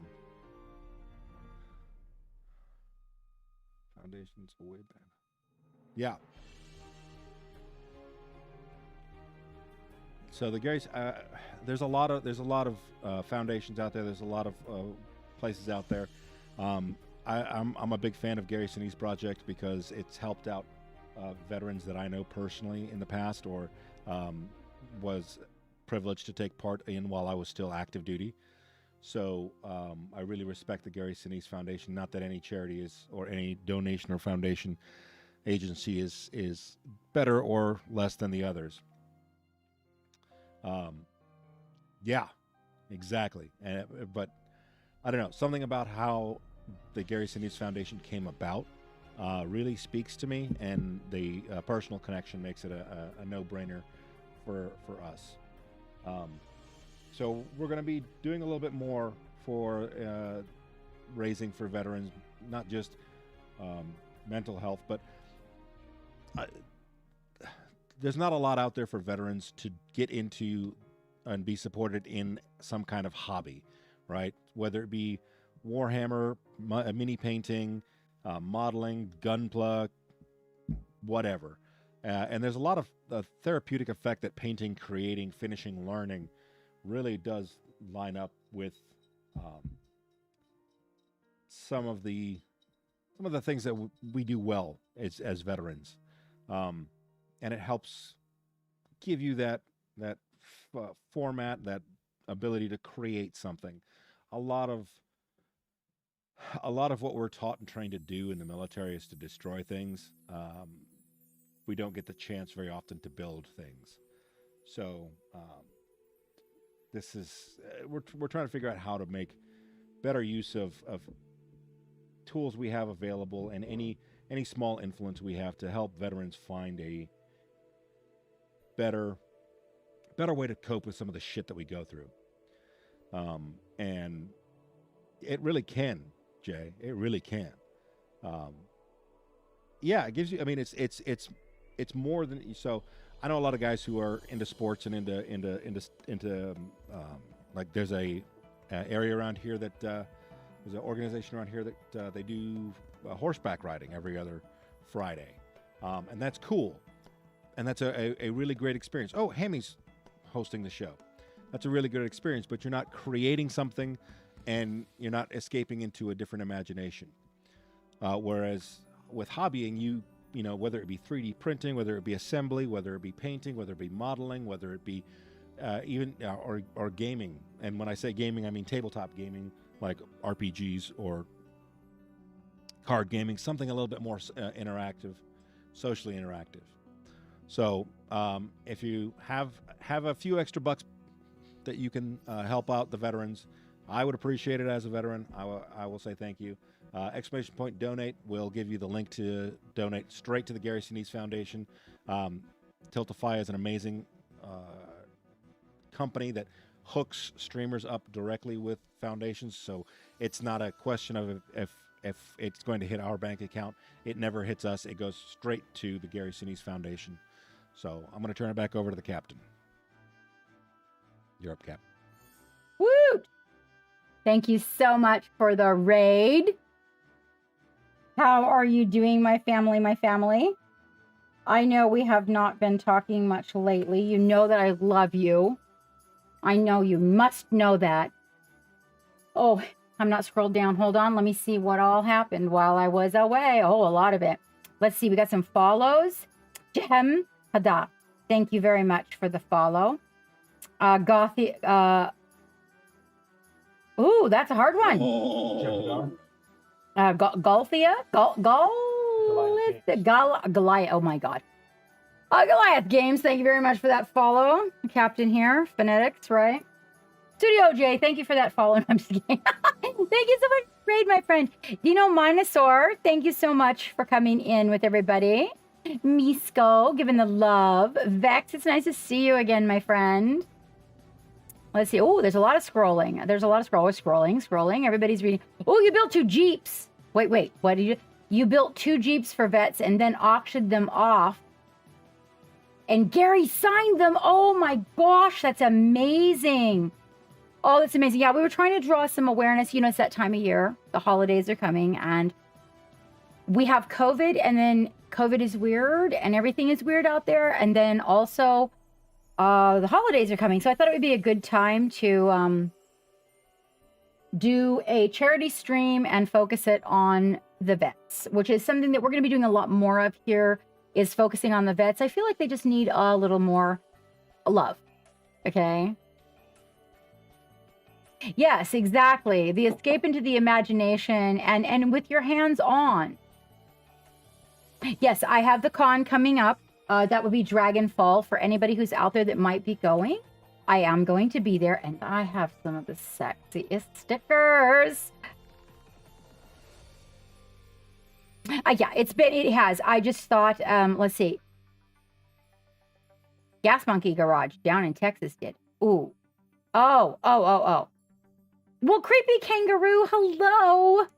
Oh my goodness. It's nice to see you. How are you? Is my wife out there? Is my wifey out there? Go Jag. Oh, well, you know, I am not really... Welcome aboard the Black. Aw, thank you for the follow. Thank you, Go Jag. Yeah, so I'm actually not... This tank actually belongs to Pop Goes the Monkey. He made this for me to paint. It is a commission from him.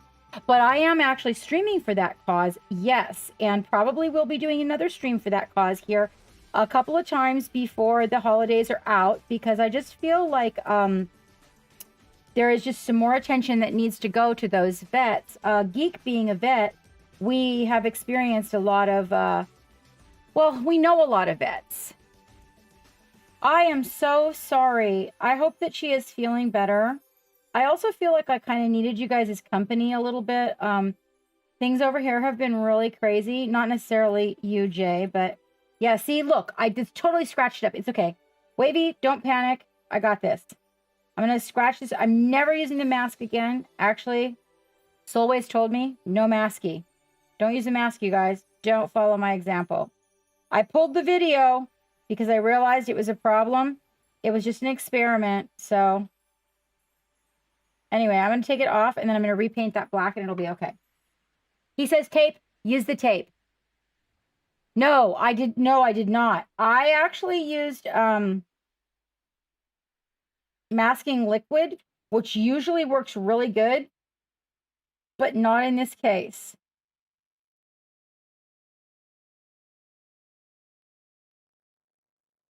Yeah, I didn't even need to paint that shadow, see?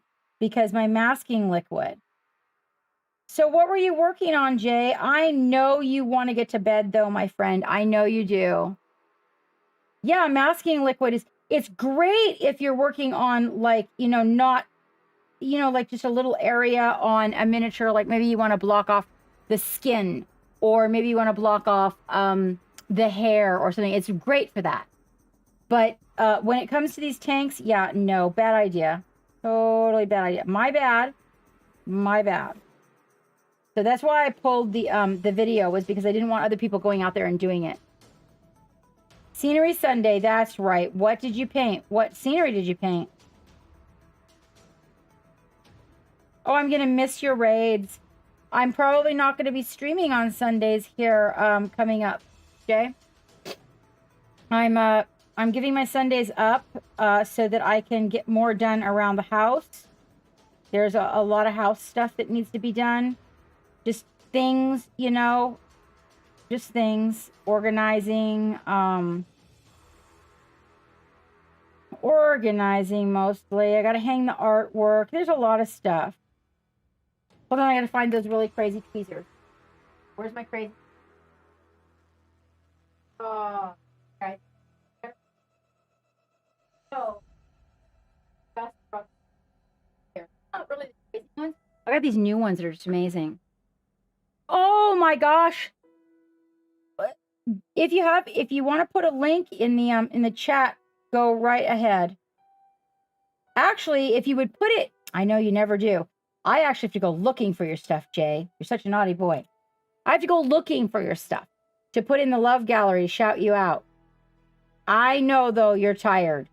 You go get some rest and get something to eat and hug that beautiful wifey of mine and tell her I love her so much.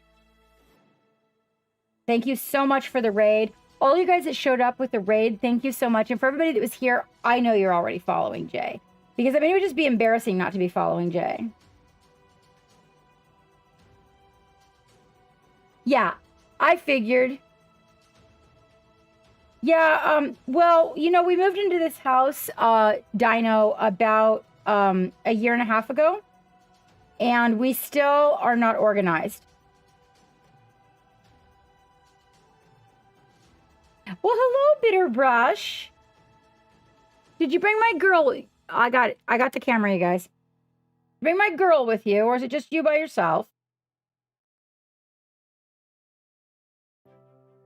Okay, so now that I've done all that, I'm serious, because I have to go back and fix all of this because of what I done. A tank, baby. That's what's up, my friend. So here's the tank.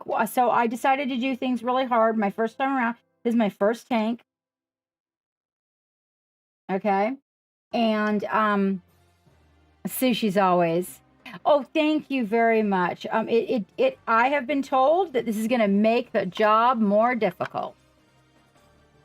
Oh, this? Okay, so green stuff world. My favorite color shift. Yeah. I mean, Turbo Dark's got its place, but green stuff world is like just the shit. Okay. So I'm going to, what I'm going to do here in just a minute is I'm going to show you about getting the interior real quick with a little dry brush routine because I don't really want the interior to be too crazy.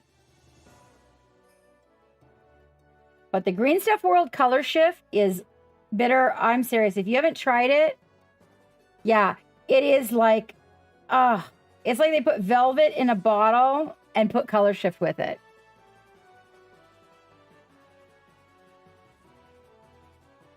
Oh, you will not be disappointed. I'm serious. Like the green stuff world stuff is just, it's just good. Really, really good. Okay. Now I got a little bump right there. I don't know what that is, but we're just going to leave it. Now, see, it really goofed shit up and Solways was so right. He said that I was going to get that freaking latexy cover-up stuff, the liquid mask. I was going to get it in places I didn't want it, and he was so right. All right, so the good news is that the little areas, so we're supposed to put scratches here in the long run. So that works out okay. But I got to make sure there's none back here. So don't use the liquid mask if you're doing a tank, a machinery in general. Be very, very careful.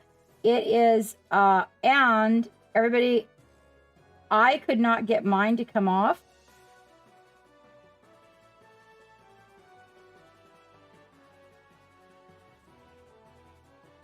Good night, studio. You know what? I'm getting ready. Really, I'm getting ready to order their paints. You know that we picked them up as a sponsor recently. Did you know that?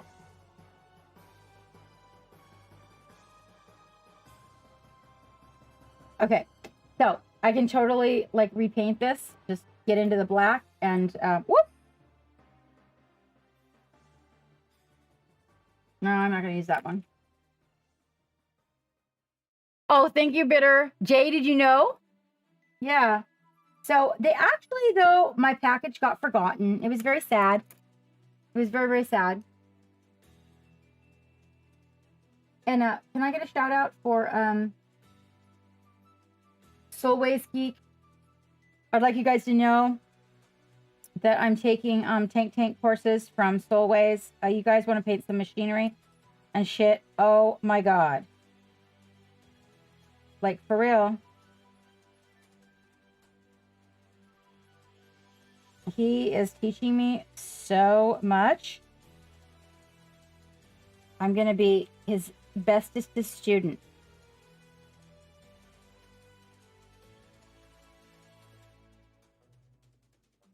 Isn't he though? Hello, Volt. How are you, my sweetheart? How is that feathered friend of yours? Yeah, so I'm taking courses from him on my tank babies so that I can get a really super special, properly made tank for Pop Goes the Monkey. And then I want you guys to be, introduced to my sensei, which is Simini. And if you guys aren't following him and you want to pick up some master techniques, that's where you go. You have some famous stories for me. Are they private stories, Volt? Or are these stories we can talk about in public?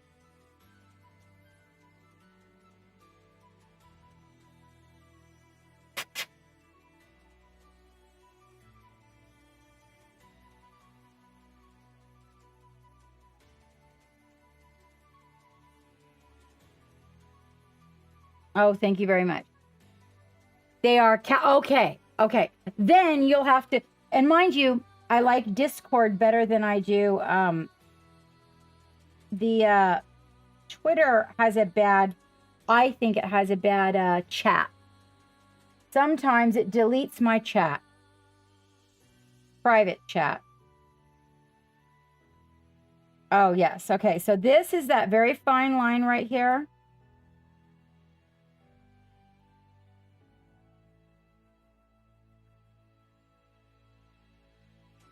Oh, I have to show you something, Volt. I got some new spandex pants and I want to show them to you.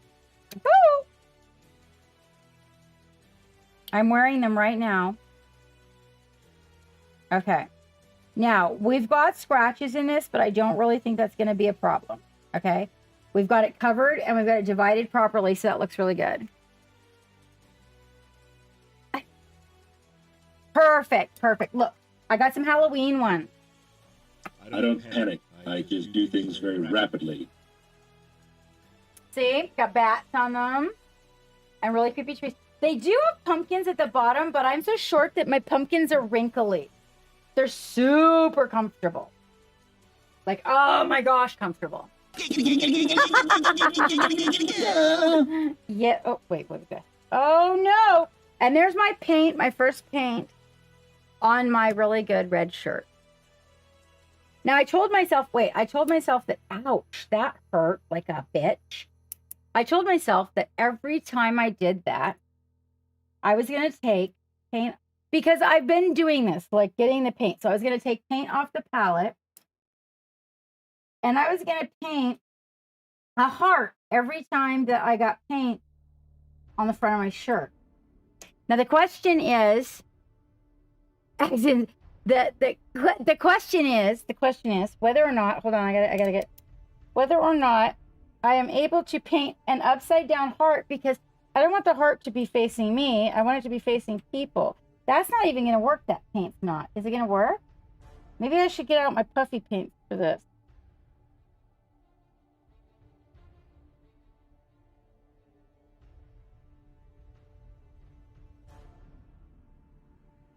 Because if my shirt had hearts on it, it would be cute, but it has these blobs of paint all over it. And I'm like, oh, I don't want it to go through to my good bra. Oh, fuck. Okay, well, there's that.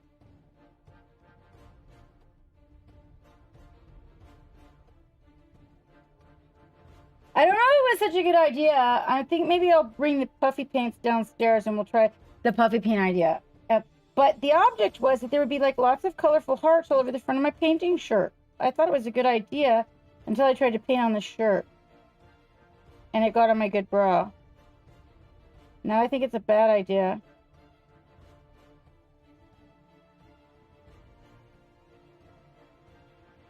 I don't know. Now I think it looks like Geek can't make a heart. I think it looks like a black blob on my shirt. I don't know. I'm not sure I like that. That was a bad idea, maybe.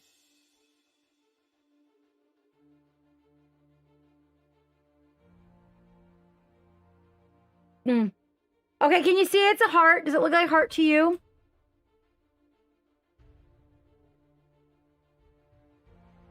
Maybe once there's like a whole bunch of them, it'll look right. I just don't really want the black on my bra. Okay. Well, I should have chose a lighter color. Oh, it does. Okay, good. So you can see the heart. Great. Now, as long as that dries and doesn't get like all over everything. Uh-oh. Uh-oh. That could be terribly exciting. Okay. Now, going back to this. But see, if that stays wet and then it gets all over my sleeve, like it could just, yeah, exactly. Accidents, bitter brush, could be compounding. You have a good point. Okay. So I got this, and it's really, like, this is pretty close. All this part around here, I'm going to take a little bit of, I actually want to get one of these real old ugly brushes. Woo! You know, is that my brush dropping sound? We actually need to record that. I think I make the same sound every time I drop my brush. All right, I'm going to get a little bit of the purple, which I wanted to tell you. Hold on, bitter brush. This is Toxic Purple. It's so good. It's just so good. Seriously, you got to try it. And what I wanted to do is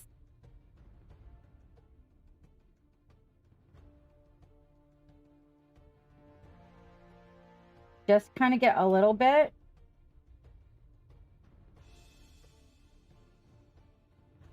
Because I think that there's enough of this color around here that we would get a little bit of that on the black.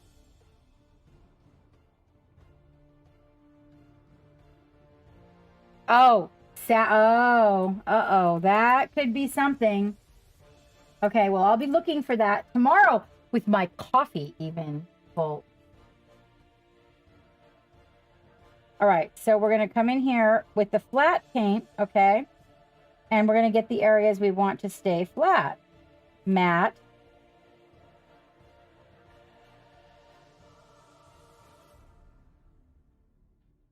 Right? That way we have that contrast without having to even really paint a different color. There we go.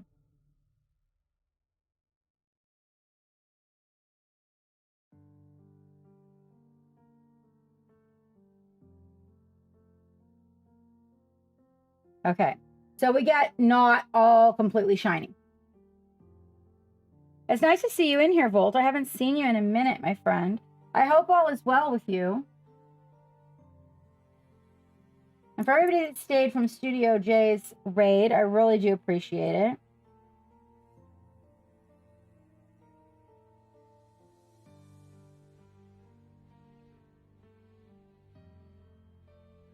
So really, I'm just going kind of like back in behind these so that they stand out a little bit. This is probably not the one that's going to be forward, but I am creating these little areas. One of the things I want to do is come back in here. I'm going to make sure that the octopus does not have any of that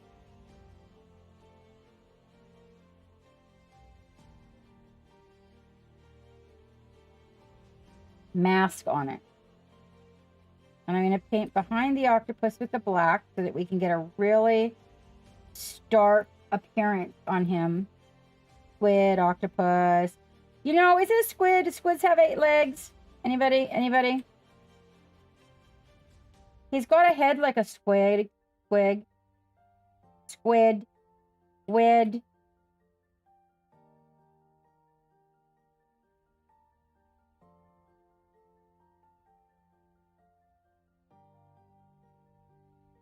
I'm doing behind the squid so that when we paint the squid, you'll be able to see him.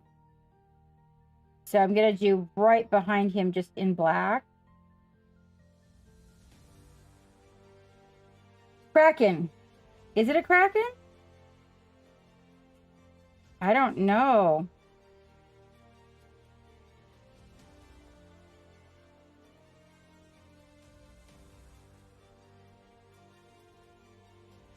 I'm also doing all the sides because this will create like a shadow, otherwise a dark frame around this guy. So once we get all the colors in, there'll be a nice dark black frame.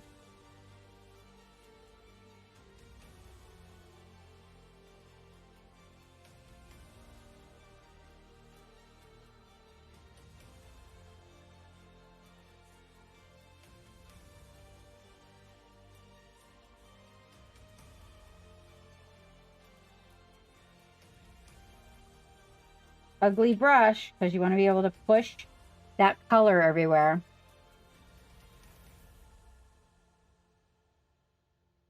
Squids have 8. I never paid too much attention to the squid. Okay, then, because he is a lifted emblem, we're going to take a little bit of the shadow color, which is the green, mixed with a little bit of black. And we're going to right around the base. I'm going to paint the sides too and go right around the base so that you can see that point of contact.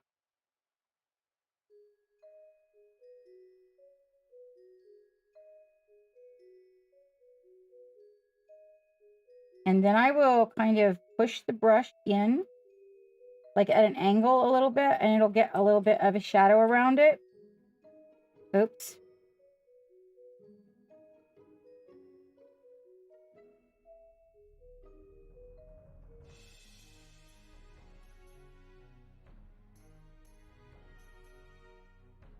So it looks a little like that.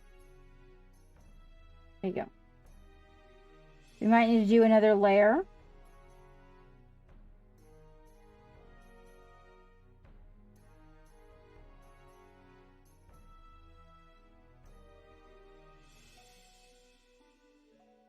Pretty good from down here. Okay, now the other thing we have going on here is this. That's the magnet.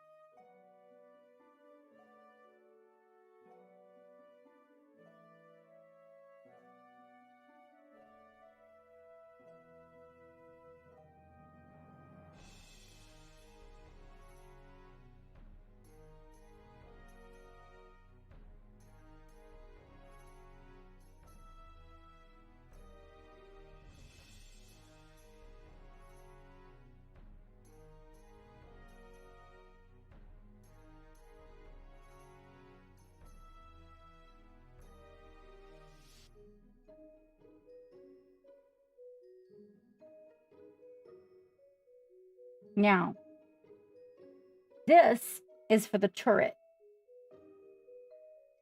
But this has got to be for the little, all the little pieces. Welcome aboard the Black Pearl. Thank you, 1,000 Young. The little guy that goes on here, actually my little basket with his little additives in it are kind of gone right now.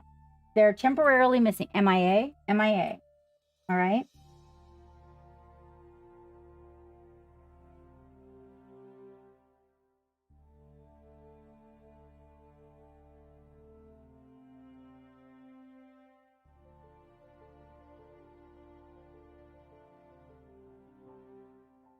Make sure we got real good coverage on that. This is actually the Chimera Black, which is super matte and works out really, really good. Okay, so I'm happy with that.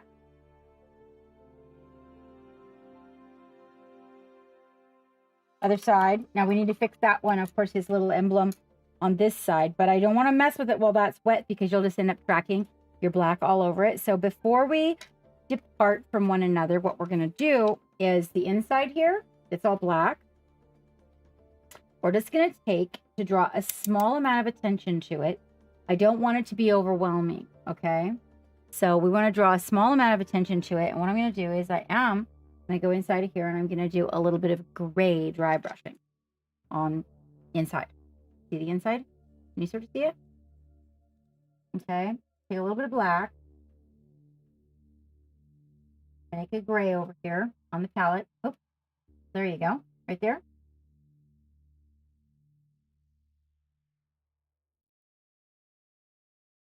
I'll make a dark gray first. Maybe medium, kind of like halfway between the two. You want to make sure that we dry the brush off really good. I've got a pretty fluffy one, the one that I'm using. There are different styles that you can use, but in this case, we're going to use the fluffy one. Let's get focused in for you guys. Hold on. Nope, there's no glasses there. Okay, hold on. Which one of you guys is reflecting on my screen so I can't see? This one. That. Gotta be that. Oh, sorry, guys.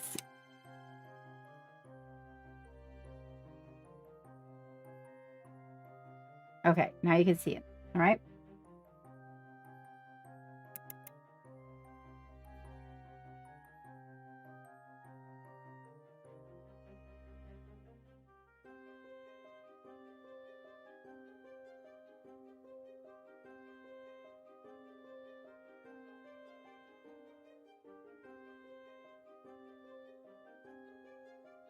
So I just kind of go in and pick up the edges. I'm going to pick up this door right here, going against the grain. So if the grain goes right and left, you want your brush to move left and right so you can kind of see the door.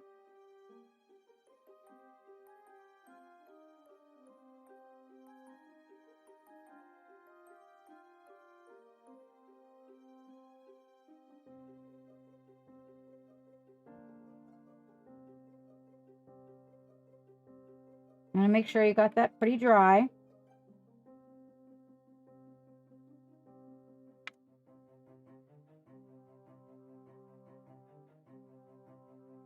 Same with the sides. You guys kind of can't see them. You sort of see that. What is that? Is that legs? Oh, no, it's not legs. Kind of, sort of, but you will be able to in a minute. I got to kind of get it an angle where you guys can't see. I can make it so you can.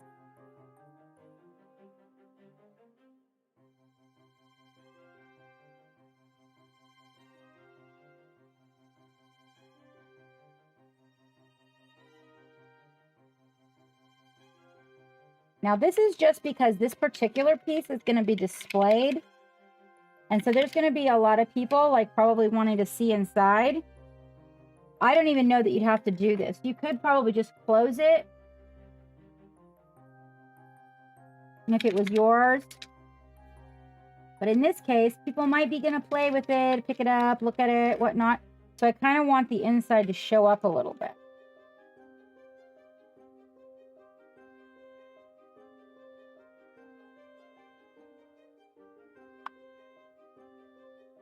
So there, you can see how you can kind of see it now, whereas before it was just pure black and you couldn't see it.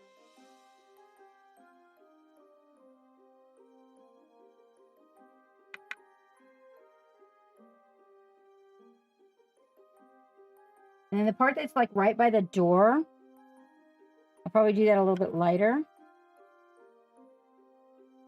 I'm not really going to need to do under the bench at all. I'm going to do the bench on the other side now.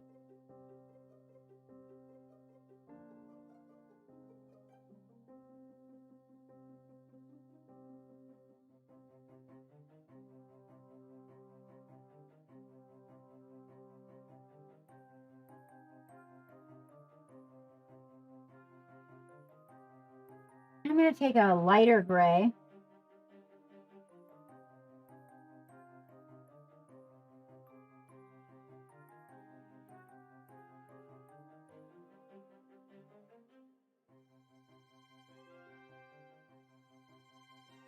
And we're going to get these floorboards, and I'll come back and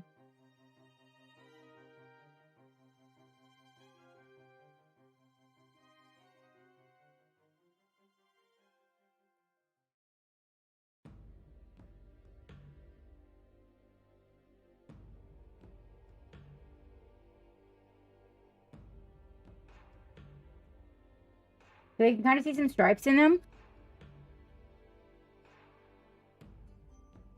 Good night, Dark Virtue. Thank you for showing up, mate.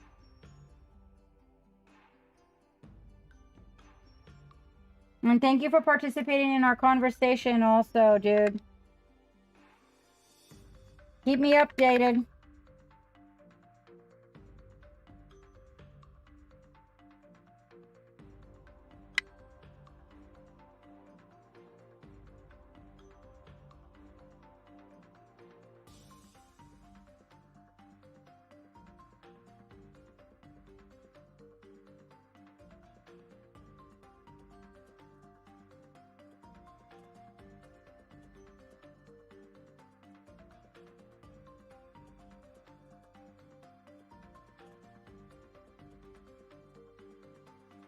Okay.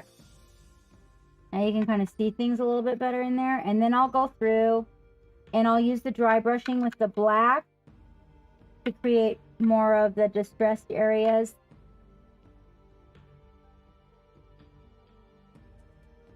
I'll probably tip this forward and put a wash so that it settles into all those little recesses in the door. So we get that really good.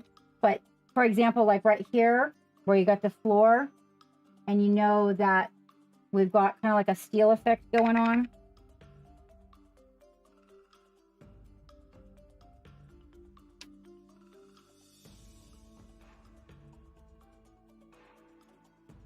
I'll just come back in with the black and then I'll kind of just dry brush out the area where people walk in.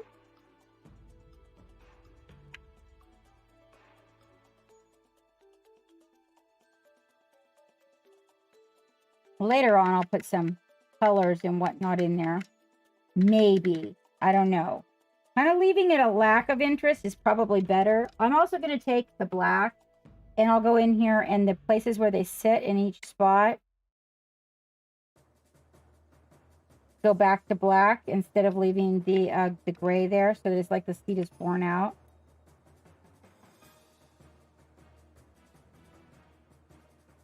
By using a really dark color, we don't draw too much attention to it, but we still kind of give a little bit of life to it. See?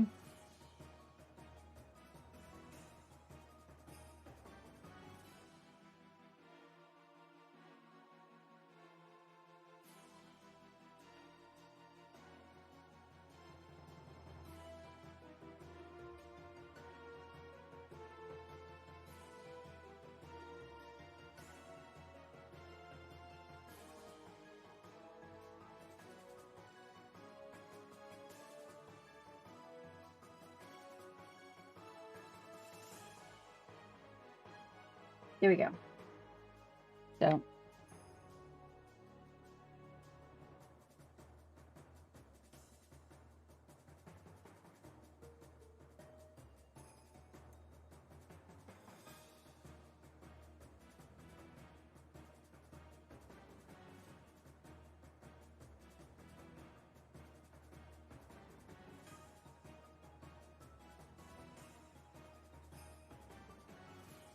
A little bit there. Just see, can you see where those three butts sit? Not too much. Just enough to make it happen.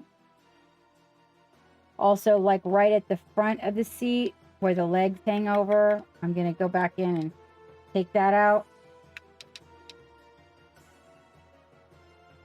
There we go.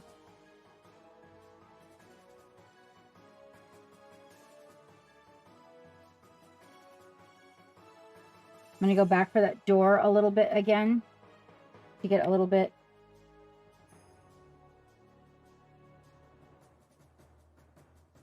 of area that is a little lighter steel.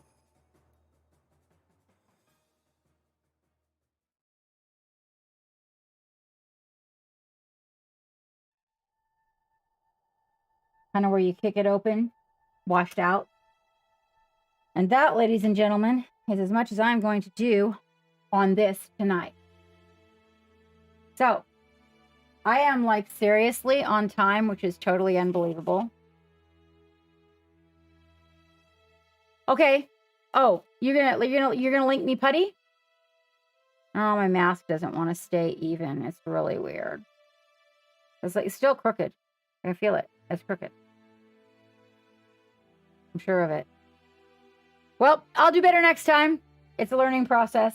See? You can see. It's like, wait, I don't even know. My everything is, yep. Oh, I had it right. Ah, the one with the watch. That's the one that needs to go down. Now it's in. Maybe. Okay. We are going to find somebody to go take this party to, you guys. Thank you so much for showing up. And thank you so much, Snord and Gamefather, for the donations to the cause. We will be streaming for this cause again before the holidays are over. I will let you guys know, as usual, out in social media. Oh, Zephirius, did I miss you out there? I am so sorry. I think I might have missed you popping in, my friend. I apologize. I hope everything is well with you. Just to let you know that although I am taking hiatus from many things in October, I am still keeping the Patreon up and going. So you guys look for me there. We will be doing a couple of Patreon things this month. You've been quiet. Well, I hope all is well with you. Let us see who is out there that I'm going to take this love to. Oh, my Jackets Club. Let's see who's painting what. Oh, the hair is getting me. Sorry, you guys. All right, let's see.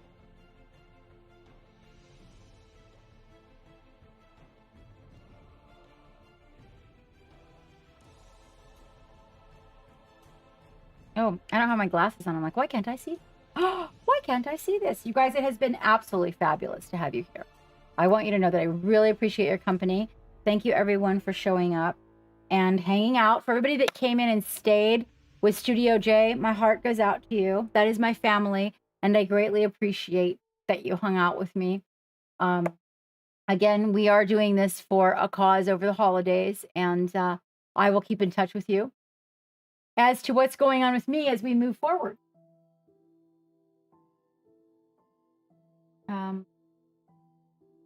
I'm looking. Nope, that's podcast day. Oh, and anyway, broke out on her.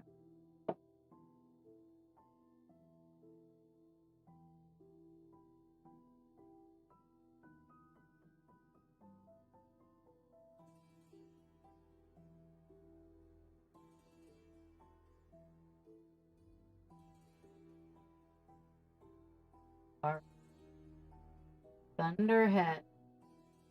What is he doing? And he's doing some 40K as well. Oh, thank you guys so much for showing up, Ishan. I greatly appreciate it. You guys know where to find me in Discord. And let me let you know that we're just ironing some things out here, and everything is going to be absolutely fine. Okay, I am going to get through all of this craziness that's going on over here. We'll be ironed out, and we will be back in action before you even know it. All right. Thank you kindly, all my mods that showed up. I greatly appreciate your help. Wavy, it was nice to have you in the crowd. I know it's late for you. Please take good care of yourselves. And all of you, remember, today is World Mental Health Day. Remember that mental health is something not to be embarrassed about, but really to think about. And I came here this evening just to kind of put it on the table as the holidays get going, that there are places to go. If you need some links, if you are a veteran and you need some links, you need a place to turn to, you can always reach out in the chat, and I can find some links for you. Geek has many of them in his back pocket, being a veteran himself. In the meantime, it's a good cause. The Gary Sinise Foundation is.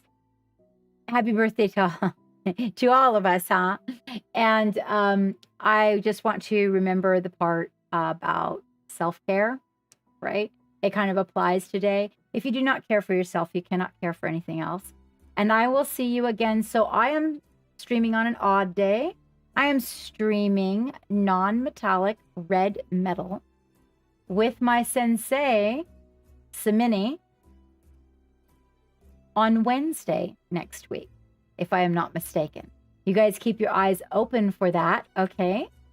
that will be probably in the morning. Wavy, that should work out very well for you, actually. And some more of you who might be in the UK. And between now and Wednesday, remember the paint, the brushes, the mini, and get your fucking paint on. I will see you guys next week.